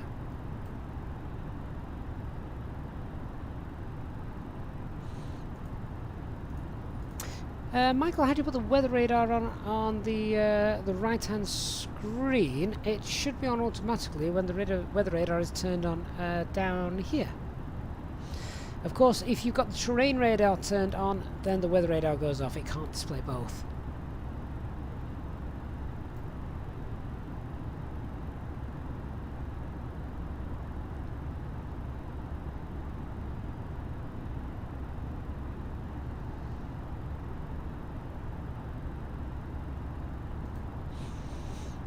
Kirill PG, is that true? That's why this airport was to be abandoned passenger-wise to build a new one called Grand Oost. It was stopped by hippie riots after months of combat. I have no idea if you're telling the truth or not, but you seem to have some local knowledge, so I'll believe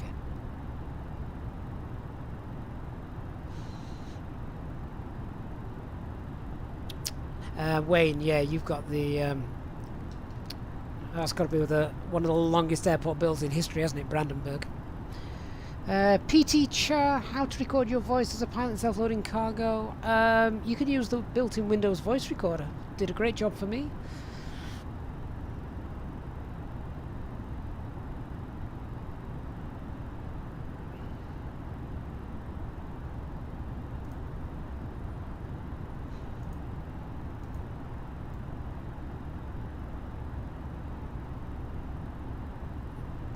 What's really interesting, Wayne, is it may have taken the Germans 6 years to, or rather more than overrunning by 6 years to build Brandenburg.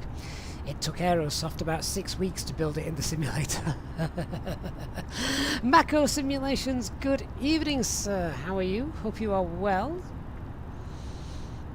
Hope you are very well.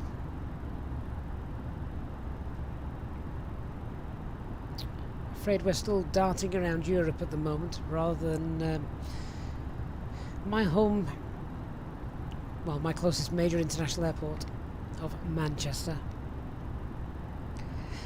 Slap bang between the two, Manchester and Doncaster. Not too much traffic going out of Doncaster at the moment. Yuri Nantes 9 have approach. Correct, yes it is. Do those approaches work in the 320NX? Yes and no. So let's just quickly talk through this then. So what we can't do is use the approach mode. So normally what you'd do is a couple of miles or within 2 miles of the final approach fix, which is just here where we start the descent, the 3.10 degrees descent. Within a couple of miles of this waypoint just there, we'd arm the approach phase, and then the approach mode and final approach would capture and it would start to take us down. That doesn't work at the moment in Microsoft Flight Sim 2020. However, as we know that it is 3.1 degrees, we can tell the aircraft to descend at 3.1 degrees from this waypoint. So at about 0.3 miles from this waypoint, we can engage a 3.1 degree descent, and that should take us down. HD, you've got a power cut. Oh, never. That might just get me out of the long debrief on the departure. Well, I've just briefed how we're going to be doing the RNAV arrival, or the RMP arrival, and the final approach track offset by 13 degrees, so that should be interesting as well. But God bless you, HD. Hope everything's okay. And I hope it's not just you, I hope it's your whole street and it's nothing you've done.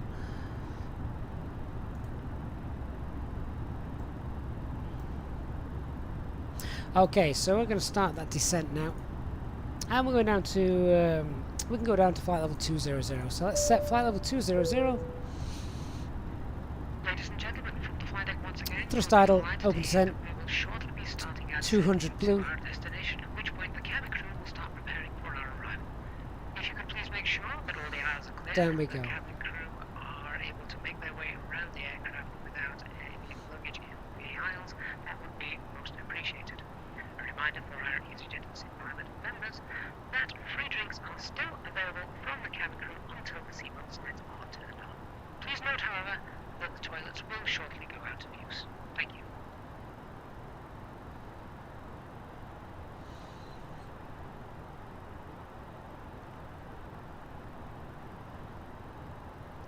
Difference between transition altitude and transition level. So the easiest one is Captain 79. The transition altitude is when you're on your descent. You don't fly lower than the transition altitude without setting the local pressure. And transition level is given to you by air traffic control on departure normally. So that is as you're departing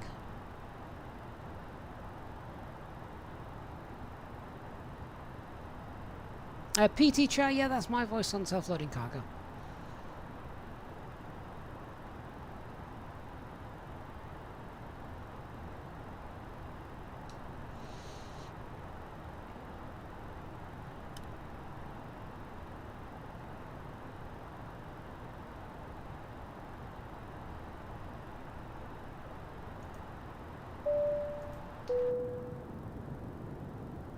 Ladies and gentlemen, take full advantage of your tax-free allowances today and make some amazing savings with our boutique range. In your in-flight brochure, you'll find details of our award-winning selection of gifts, most with massive discounts, some of which are exclusive to you as an Easyjet customer. Make the most of your opportunity to shop and save from the comfort of your seat.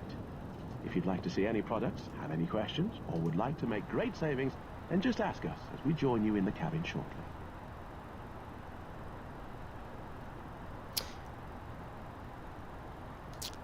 PT, I just used the inbuilt recorder that Windows has, and then the microphone that I'm speaking through now to you guys. 2,000 feet per minute descent rate, no, nothing wrong with that.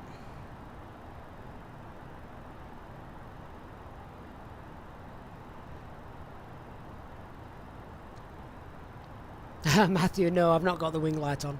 Although, looking at the weather that I'm about to be flying through, potentially should put it on. We're going to turn on... We're going to turn on anti-ice anyway. We can see a cloud layer just coming up, and we'd normally get a ding on the ECAM as well if there was an issue.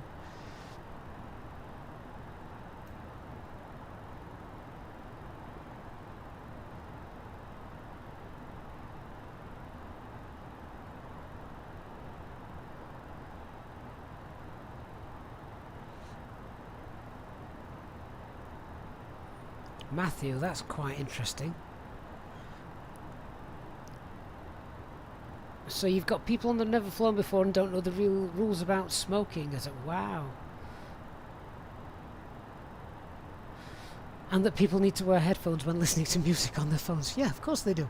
No one wants to listen to that on an aircraft for 7 hours or however long. Mind you, I'm guessing that's the kind you fly. Maybe not for 7 hours, but even so.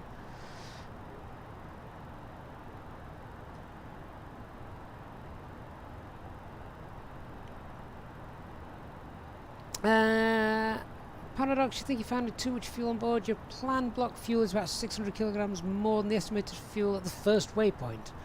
Oh, that might be it then.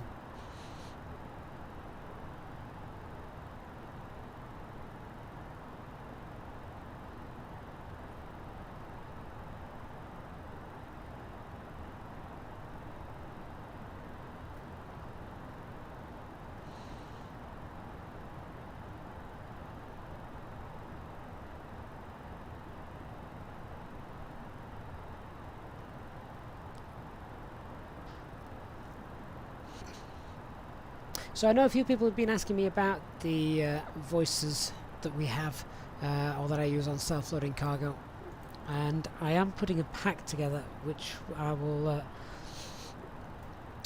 which the channel members will be able to download. It's actually taken a long time to get that pack put together, but I'm quite happy with how that sounds now. I think it adds to the realisms.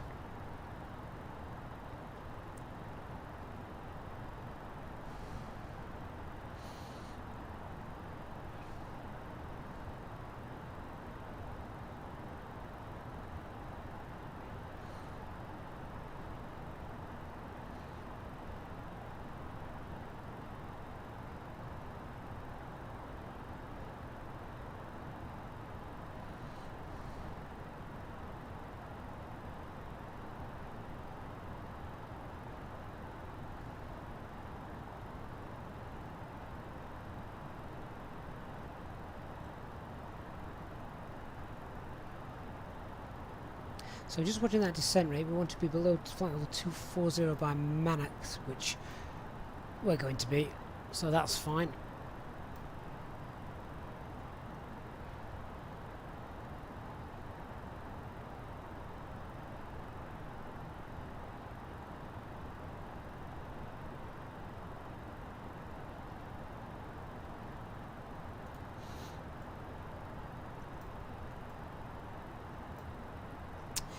So Manic Miner, yeah, you're in just in time for descent.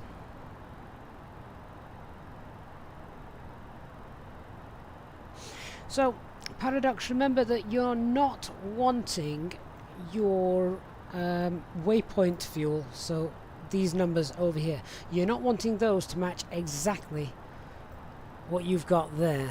Normally, you want to see your contingency fuel and any extra fuel you've got in here above what you've got on there. So if you've got an extra 400 kilograms, that's depending on the length of your flight, that's probably about right. Easyjet, is the weather radar working or is it just cloud cover? It is and it isn't working. It sort of shows you the weather, but only at a certain altitude, so I think it's quite low level. You haven't got a radar tilt working, which, to be honest, something else I should have done is set that to TCAS below as we're descending. But that doesn't work here on Mike's VATSIM, so it doesn't really matter.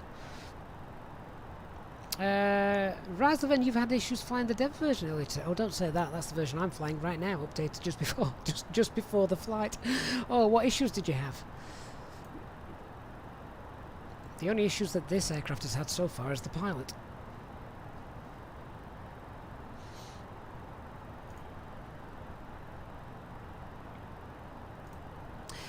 So let's just have a look how we're doing with this approach. So we want to be flight level 180 or below at La Roque.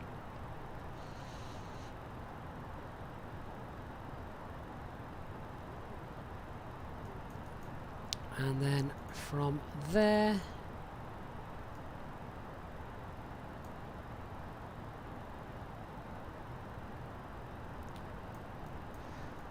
we want to be 210 knots. Yeah, well, that would make sense. We want to be configured nice and early for an RNP approach.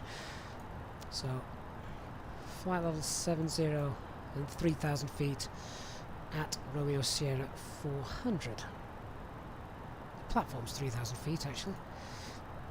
So yeah, that all looks good. Wayne, yeah, we'll check what the fuel is at the end.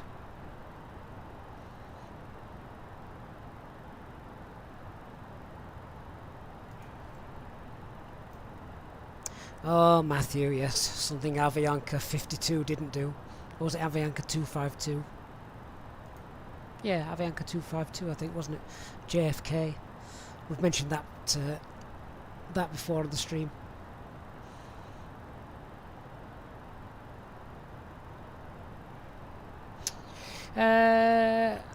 Rizlevan, when you armed the approach, it went haywire into a perpetual left turn, even though you had no issues earlier, and you got your dead zone sense. Oh, let's hope that doesn't happen. Mind you, I won't be arming the approach for this because it's an RNP approach. Right, there's speed alt star.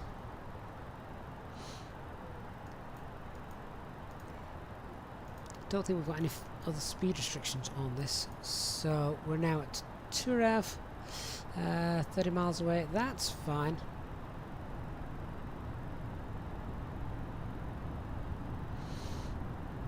We can also increase that speed back up to 270 now.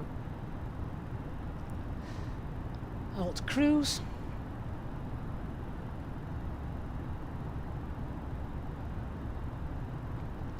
Paradox, that is true as well. When the approach phase activates, your autopilot normally skips a couple of waypoints, so I'm always on hand with the heading bug and ready to pull it.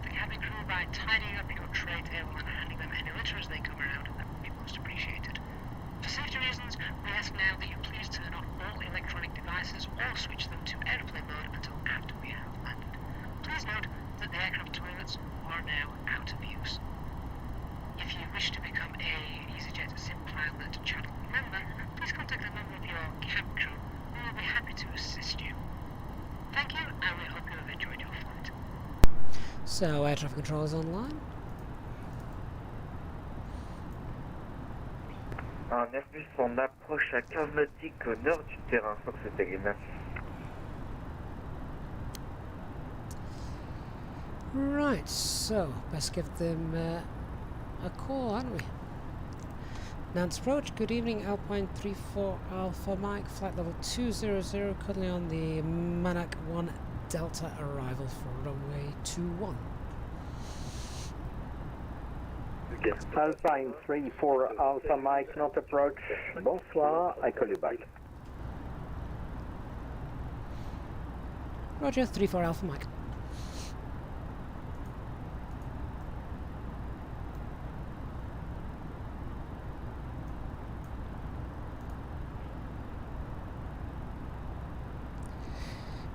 So what's he going to do?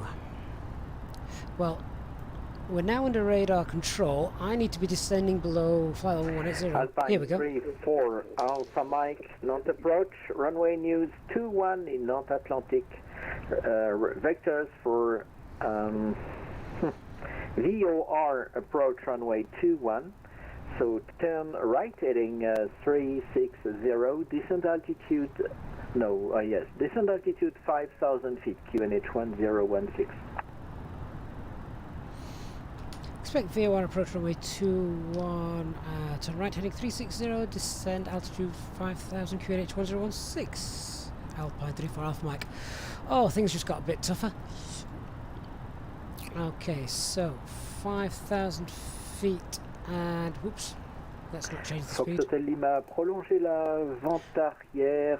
Je donnais priorité à l'Airbus. Need to concentrate just for a minute now. Thrust idle, open descent. Donc, heading. Actuellement 9 nautiques du terrain. Look, QNH 1016. We've already got the Nantes VOR tuned in anyway. However, we're getting radar vectors 79, in. Papa Romeo, continue approach. I call you back. So, flight plan, arrival, VOR 21, no star as we're being vectored in.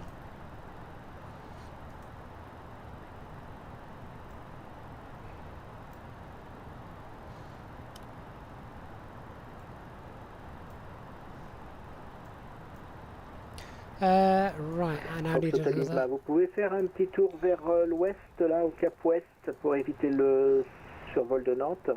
Another charter.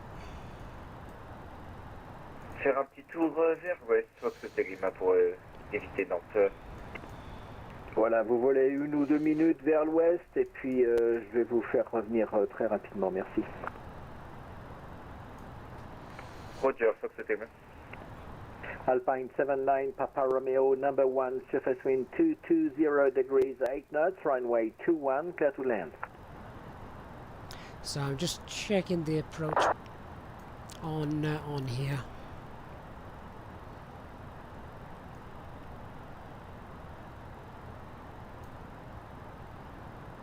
Matthew, HD's just had I was going to say paper cut, a power cut. Just confirm something for me. You could still use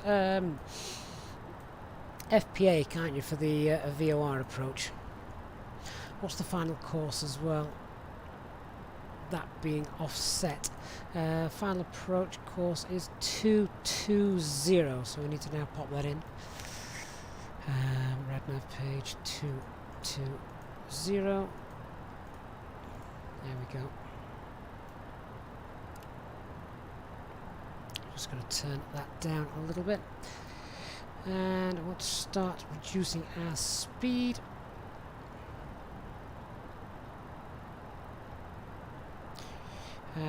On the star that we had, we did have speed restrictions. However, we're no longer on the star. He's taken us off that.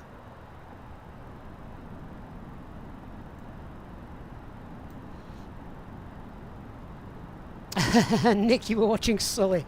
You are forgiven. Far better pilot than me.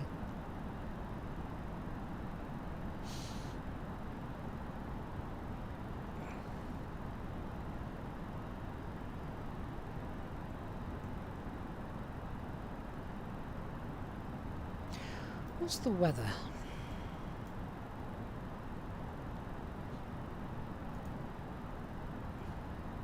Ceiling and visibility still okay.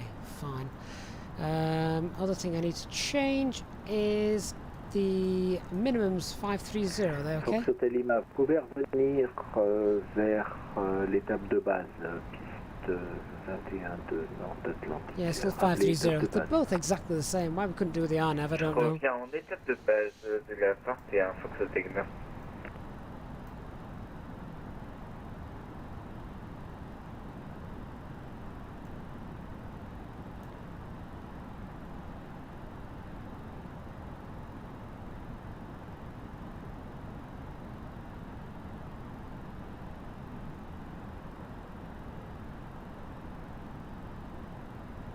At least you're all here for the best bit.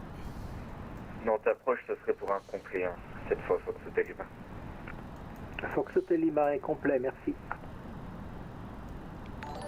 So we want to be 3,000 feet at Ablan now. Let's just check we've got the right waypoints in for this approach, since we've had to change it. There's Ablan, and then we've just got distances to cross-reference against our altitudes.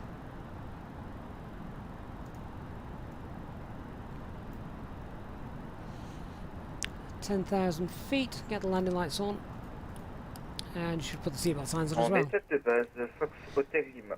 Approach checklist then. Minimums are set both sides. Engine mode selects as norm. Electronic flyback is stowed. And I've just done a quick rebrief on our arrival procedure. Rappelez final piste 21 numéro 1, Fox Hotel Lima.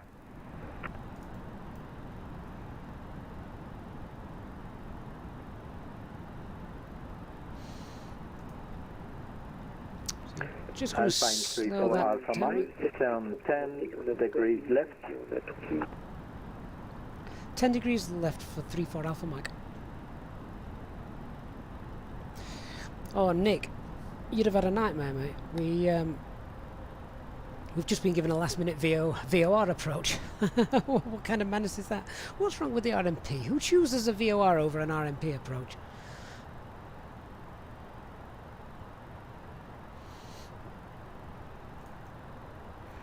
Alpine 79 Papa Romeo, this is not approach. Bienvenue à Nantes Atlantique. Contact ground 121.65. Au revoir.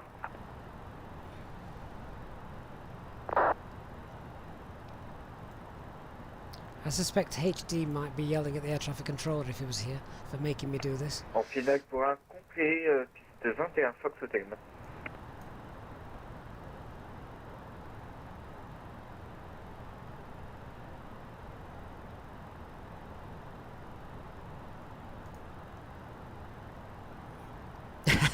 Nick, they should be banned.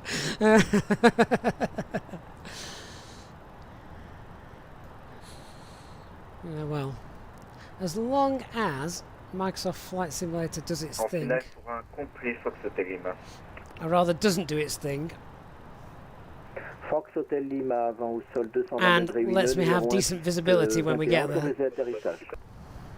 Autorisé atterrissage, piste 21. Ceiling and Fox Hotel visibility is Lima. meant to be okay. Just remember the minimums is 530 feet, which seems very late to correct that final approach. As it's also an offset approach as well, yeah, if you're only just joining. Offset approach, last minute VOR. Oh, let's remain calm and collected. Bonsoir monsieur, Air France 911 sur la fréquence, actuellement en descente pour le niveau 110. Air France 911 Nantes Atlantique, bonsoir monsieur, je ne vous vois pas encore, je vous rappelle. C'est reçu, je suis peut-être encore un petit peu haut. Ah oui, oui, je vois un petit point, mais j'ai pas le tag. Fuel's good, all right. Anyway, so we have to go around. We can. Alt star, 5,000 feet. Air France 911, je vous ai à présent là, oui, effectivement, niveau 230. Je vous laisse arriver dans mon espace à partir du niveau 190. Je pense que vous avez une sorte de Manac unité Delta. Je confirme Manac unité Delta et j'ai prévu une AirNav piste 21 via la Roque. AirNav, ok. Bon ben je vous laisse poursuivre Air France 911, hein, je vous rappelle. À tout à l'heure. À tout à l'heure, Air France 911. So hopefully it's going to get us Et Air France inbound 911, poursuivez la descente. Ablan, niveau 3,000 feet, then at 9 miles from reçu, je Nantes poursuis au niveau VOR, which we've 7-0 got pour la shown descente, Air France on 911. here on the navigation display. We want to set descent rate of around 3.1 degrees, which is essentially the same as the RNAV approach, RMP approach. Au point d'attente Charlie Fox Hotel. So I'm going to start slowing down and configuring. Contactez le sol, 121 Activate the approach phase. We will shortly be landing. Contactez sol. And go into managed mode for the speed. Au revoir. Merci, au revoir. Armrest down and window blind open. You now need to be seated with your seatbelt fastened, ready for landing.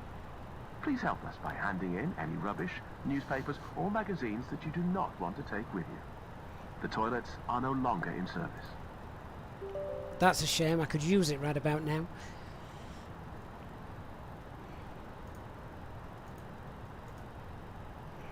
Nick, did you miss Naples to Turin? You might have done, Nick, yeah. And it was a lovely arrival coming into Turin as well.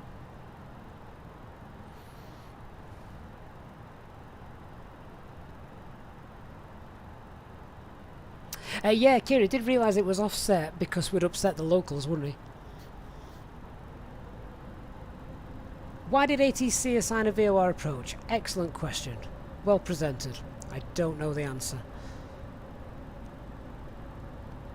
Maybe they just saw I was online and thought, I know what'll be good fun.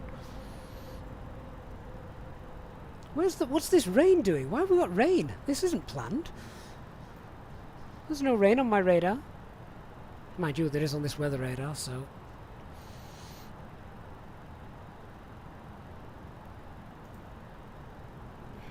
Is the wind that bad? I mean, it depends on the visibility. Ceiling and visibility okay. What's the wind? 220 at 8? Well, if the visibility is that bad, it's still well within the limits to come in on an ILS on runway 3.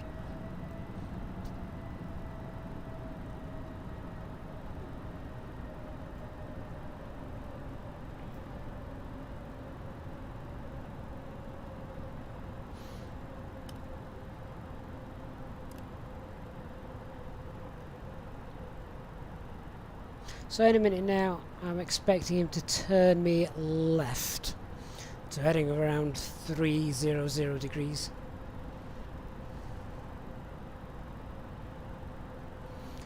And with that in mind, how far are we away? 19 miles. But Ablan is where we want to kind of intercept and start the approach.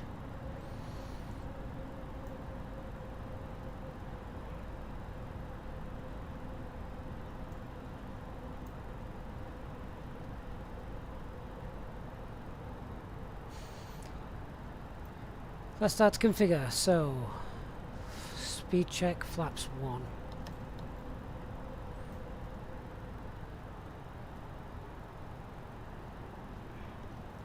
I'm expecting a left-hand turn any second and descent to 3,000 feet. Alpine 34 Alpha Mike, proceed direct Ablan. You are cleared to VOR approach runway 21, number 1 in the approach.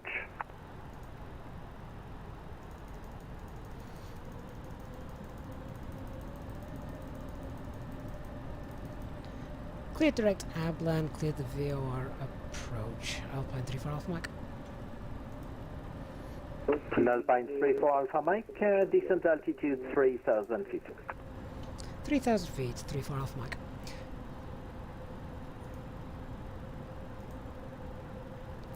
Okay, so down we go. Speed 1,100 feet per minute.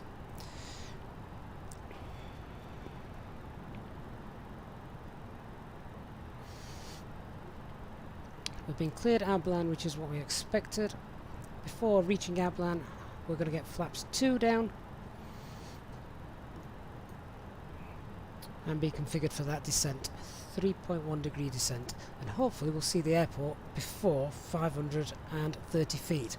Ceiling and visibility okay. You've got 19 miles to clear up weather.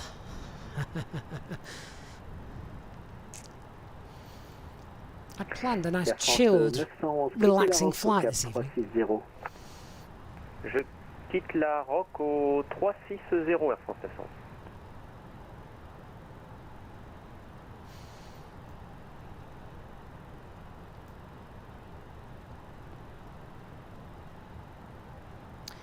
Okay, so let's configure flaps 2, speed check, flaps 2.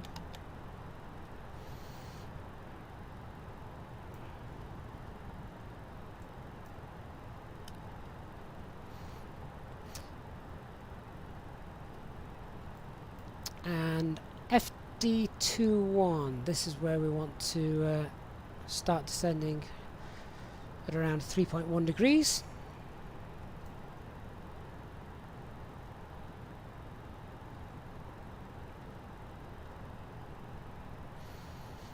Not too worried about the terrain. Minimum safe altitude is about 2,000 feet. Actually, I've got 2,100 feet here. Why is it different on two different charts? Alt star.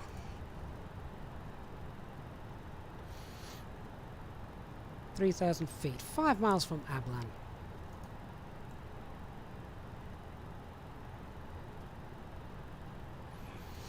Oh, the one time that the automatic pilot landing, auto land, would have come in quite useful. And we're sat here doing a blooming VOR approach when there's an RMP approach to choose from as well.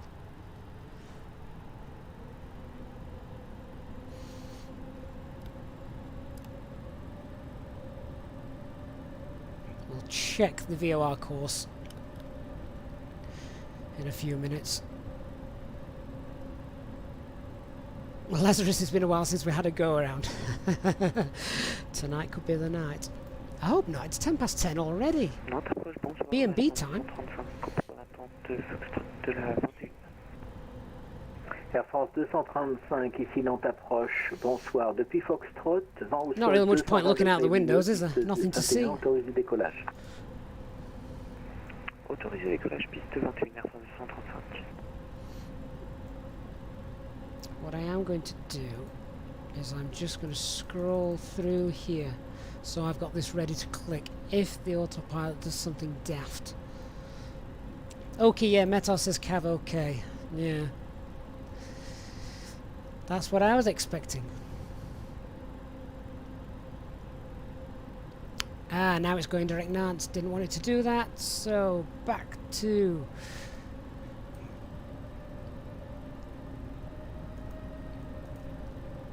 there, please.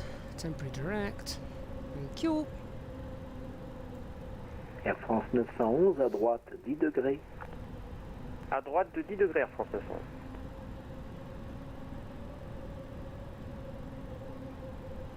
Then we want to track that VOR.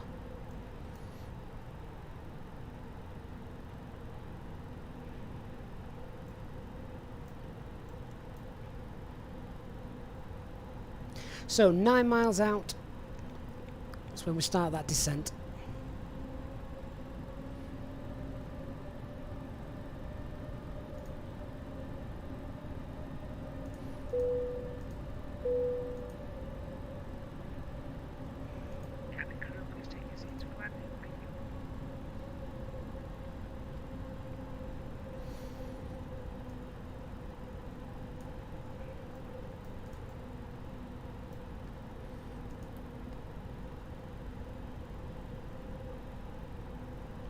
What are we, about 10 miles out now?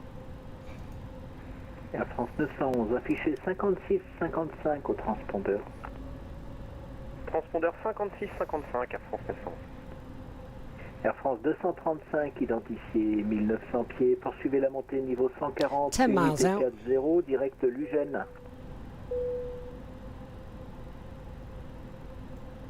On poursuit la montée niveau unité 40, direct Lugène, Air France 235. Alpine 34 Alpha Mike, report final runway 21, you are number 1 in the approach. We'll report on final for runway 2134 Alpha Mike. A little bit late in pulling that, thanks to the air traffic control call. So let's just go 3-3.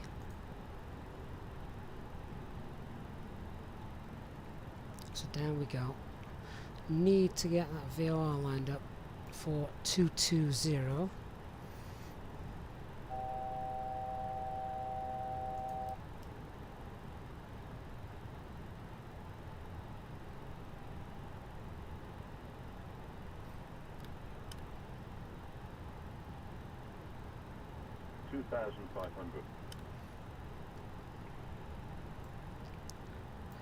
Just start to see the ground.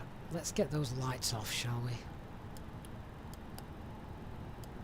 Air France 911, descendez altitude 5000 pieds, QNH 1016, unité 0, unité 6.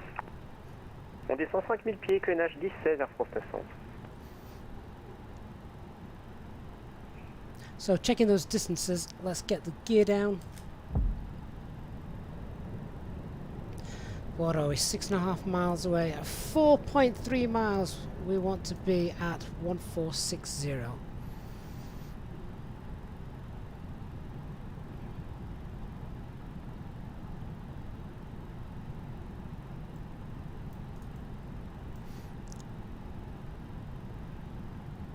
We've probably just caught up enough with that descent rate to bring that up to 3.1 degrees. So, ground spoilers armed, lights, ding the cabin,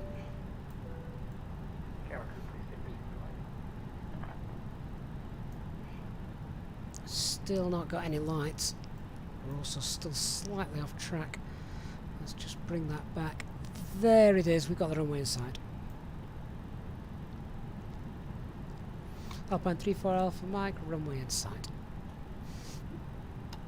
Alpine 34 Alpha Mike, number 1, surface wind 220 degrees 8 knots, runway 21, clear to land. Clear to land, runway 21, 34 Alpha Mike. Okay, so we can more or less now just go visual how we're doing with the distance. 3 miles, we should be at 1,000 feet. That's pretty good.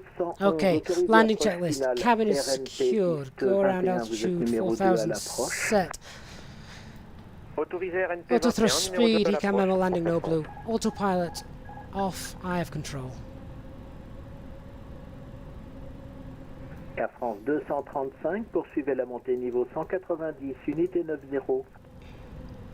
Landing nights not needed when you've got weather such as this.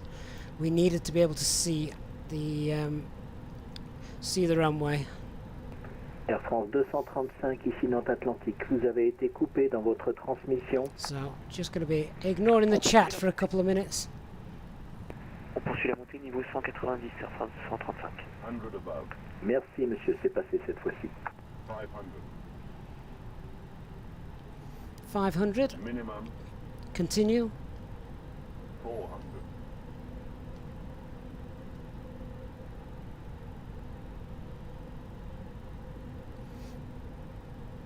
300.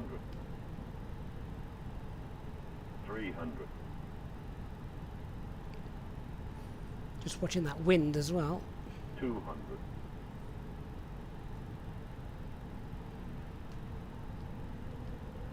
Bit of a gust there.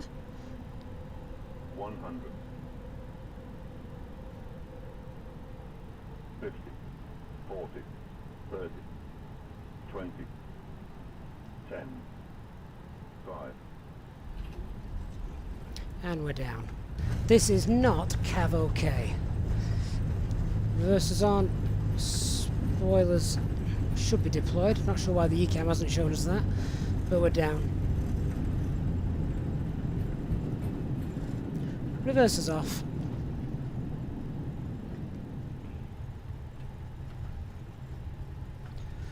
Oh, job's a good one.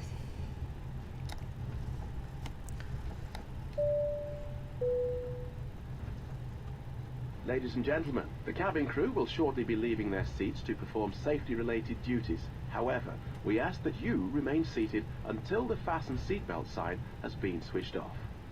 Portable electronic devices for messaging, calls or internet access may now be used. Let's clear the Please make sure that you take all your stop personal bars. belongings with you, checking in the seat pocket, And underneath then the seat, and in the overhead lockers. we'll clean the aircraft Do up. take care when opening the lockers in case anything falls out.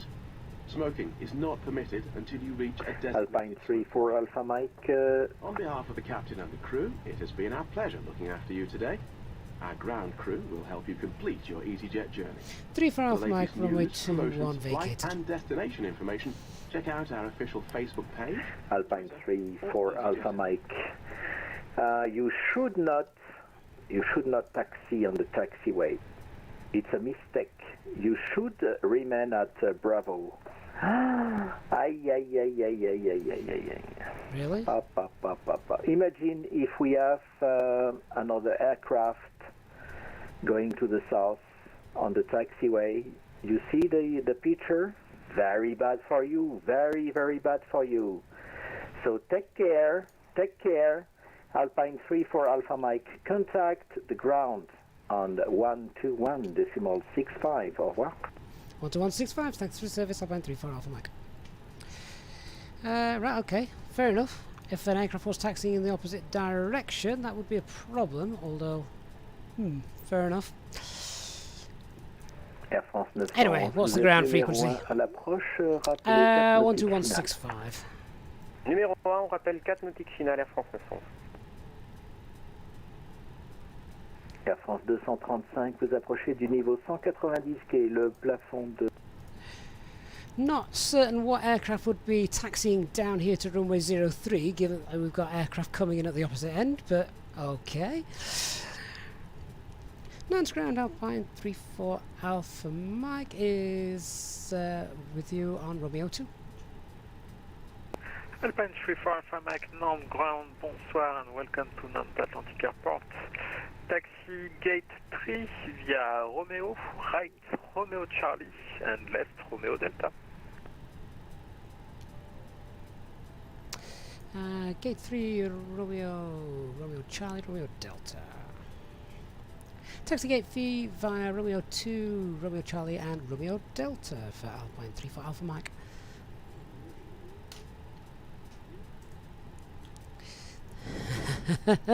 Right, well, we know where we're going. Sort of. Best not mess this bit up. I mean, I could understand. If I was using the Easyjet call sign, then by all means. I know they don't like the British after Brexit. But come on, give me a break. I'm on the Alpine call sign.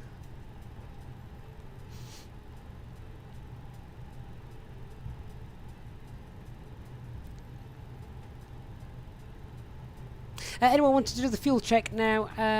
It's just slightly above 2.8 tons.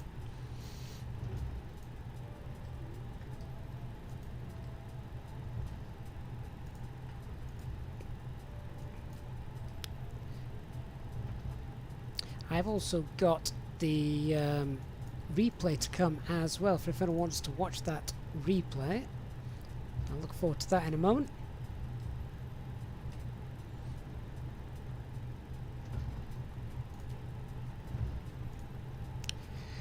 I was a bit more concerned with getting past the stop bars and letting the aircraft behind me land.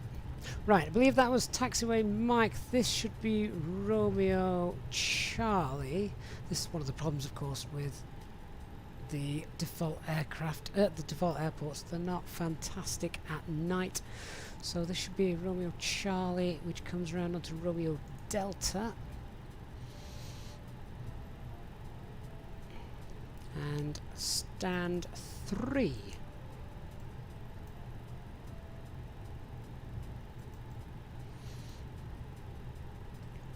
Hey, if nothing else, air traffic control gives a bit of a laugh there, didn't it? Right, so this is Romeo Charlie coming around.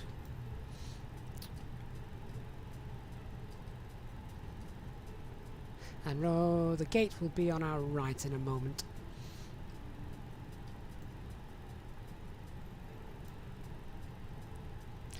So following this around here, I guess that aircraft's pushing back. And I'm presuming that gate 3 is our next one. Which will be just here. Gate 3.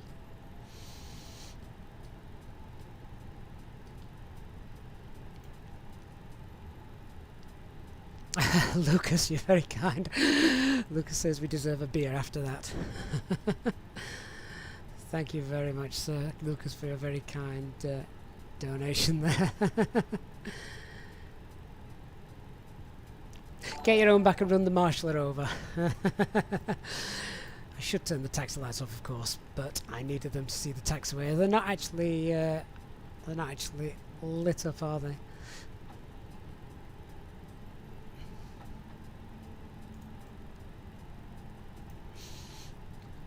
That can make the this week's highlights of the week for the Flight Sim Best Bits. The annoyed air traffic controller. There we go. Let's get the APU running as well. I'm not going to start the. I'm not going to turn the engines off. I'm going to stick around and watch the replay. I'm going to get straight back out of here. And should I really annoy them and do the replay with VATSIM still connected?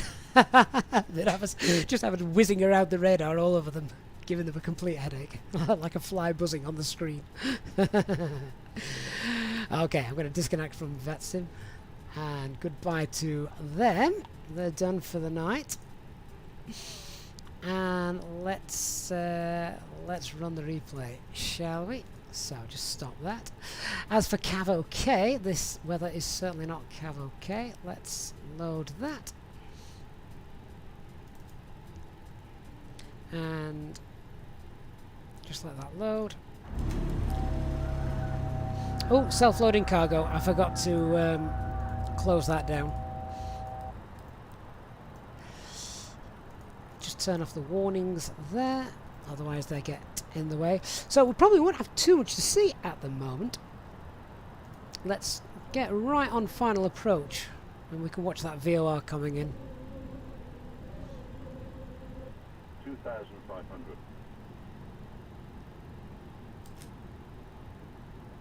And we'll just go to the point where we start to see a few of the lights coming in, and then we'll head to the window seat and we should be able to see something a little bit like that. There we go. I can relax now watching this approach rather than having to fly it. Eastboyards, they just enjoy trolling me while I stream. Maybe. I didn't even know they were online. Maybe they hopped online when they saw the destination. Certainly the plan was not to get a following from air traffic control on VATSIM.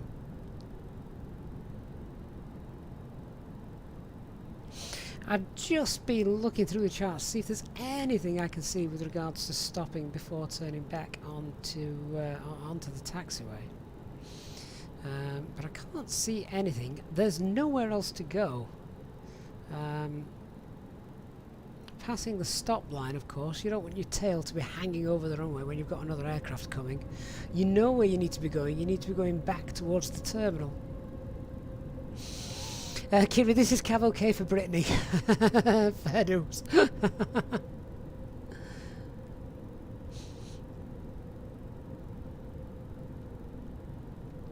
Loving the rain smattering into the passenger windows, though. What I'm looking forward to as well is listening to the reverse thrust after touchdown. So if anyone's flown into Nantes before, you can let me know if this looks realistic at all. I'm trolling the charts now.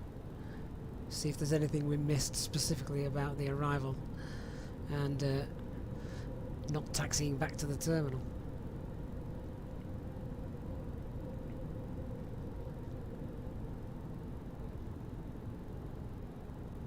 Of course, if there isn't, then if HD had still been on, who lands here, was landed here, of course, in the real world.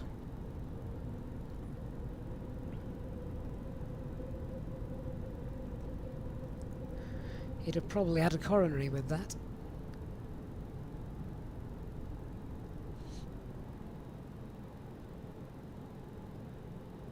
What was the touchdown rate in the end anyway, guys? I don't get to see that.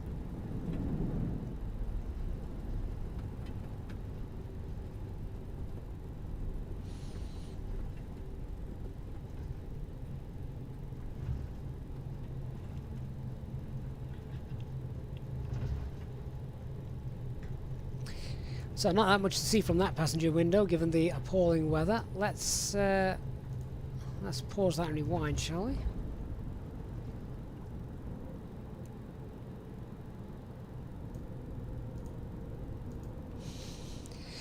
And what do you have on the left-hand side?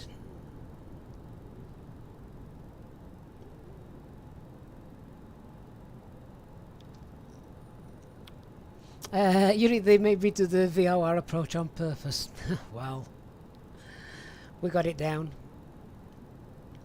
And it wasn't the worst landing in the world either. I've definitely done worse than that before.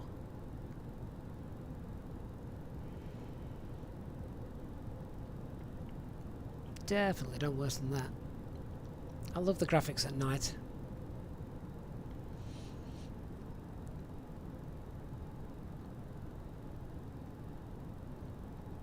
Just a shame about the weather.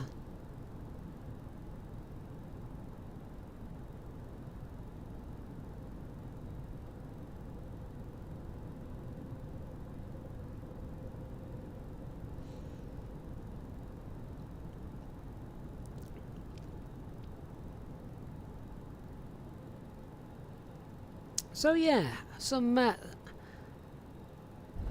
slight deviations at the end of the flight there, wasn't there? Having to do the VOR approach as opposed to the RNAV, which we'd prepped for. RNP. I need to stop calling it an RNAV. It's not an RNAV, it's an RNP approach.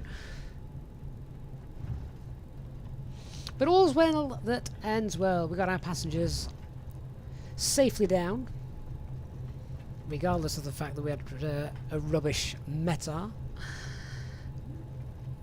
Paradox, there is an ILS here, yes, but not on this runway, not on runway 21. There is one for runway 03. So had it been absolutely terrible and we'd not seen the runway in time before minimum descent altitude, then what we would have done, or what I would have done, if the weather was that bad, is I would have requested an ILS approach to runway 3, which, given the attitude of the air traffic controller, probably wouldn't have gone down too well. He'd have probably told me to do one.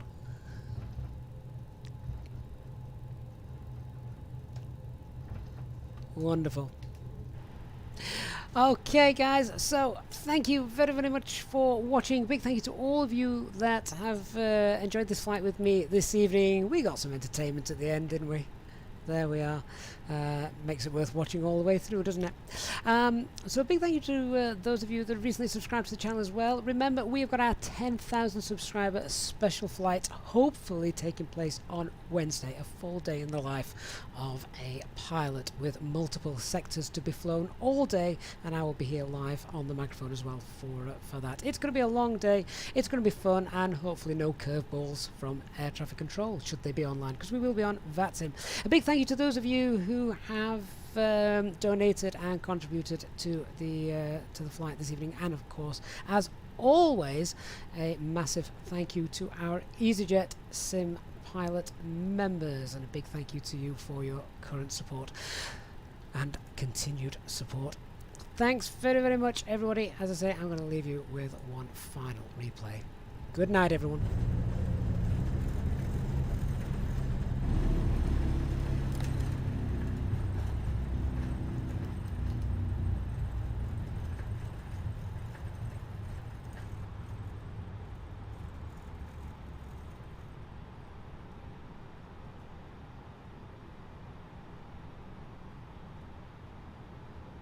$2,500.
1,000.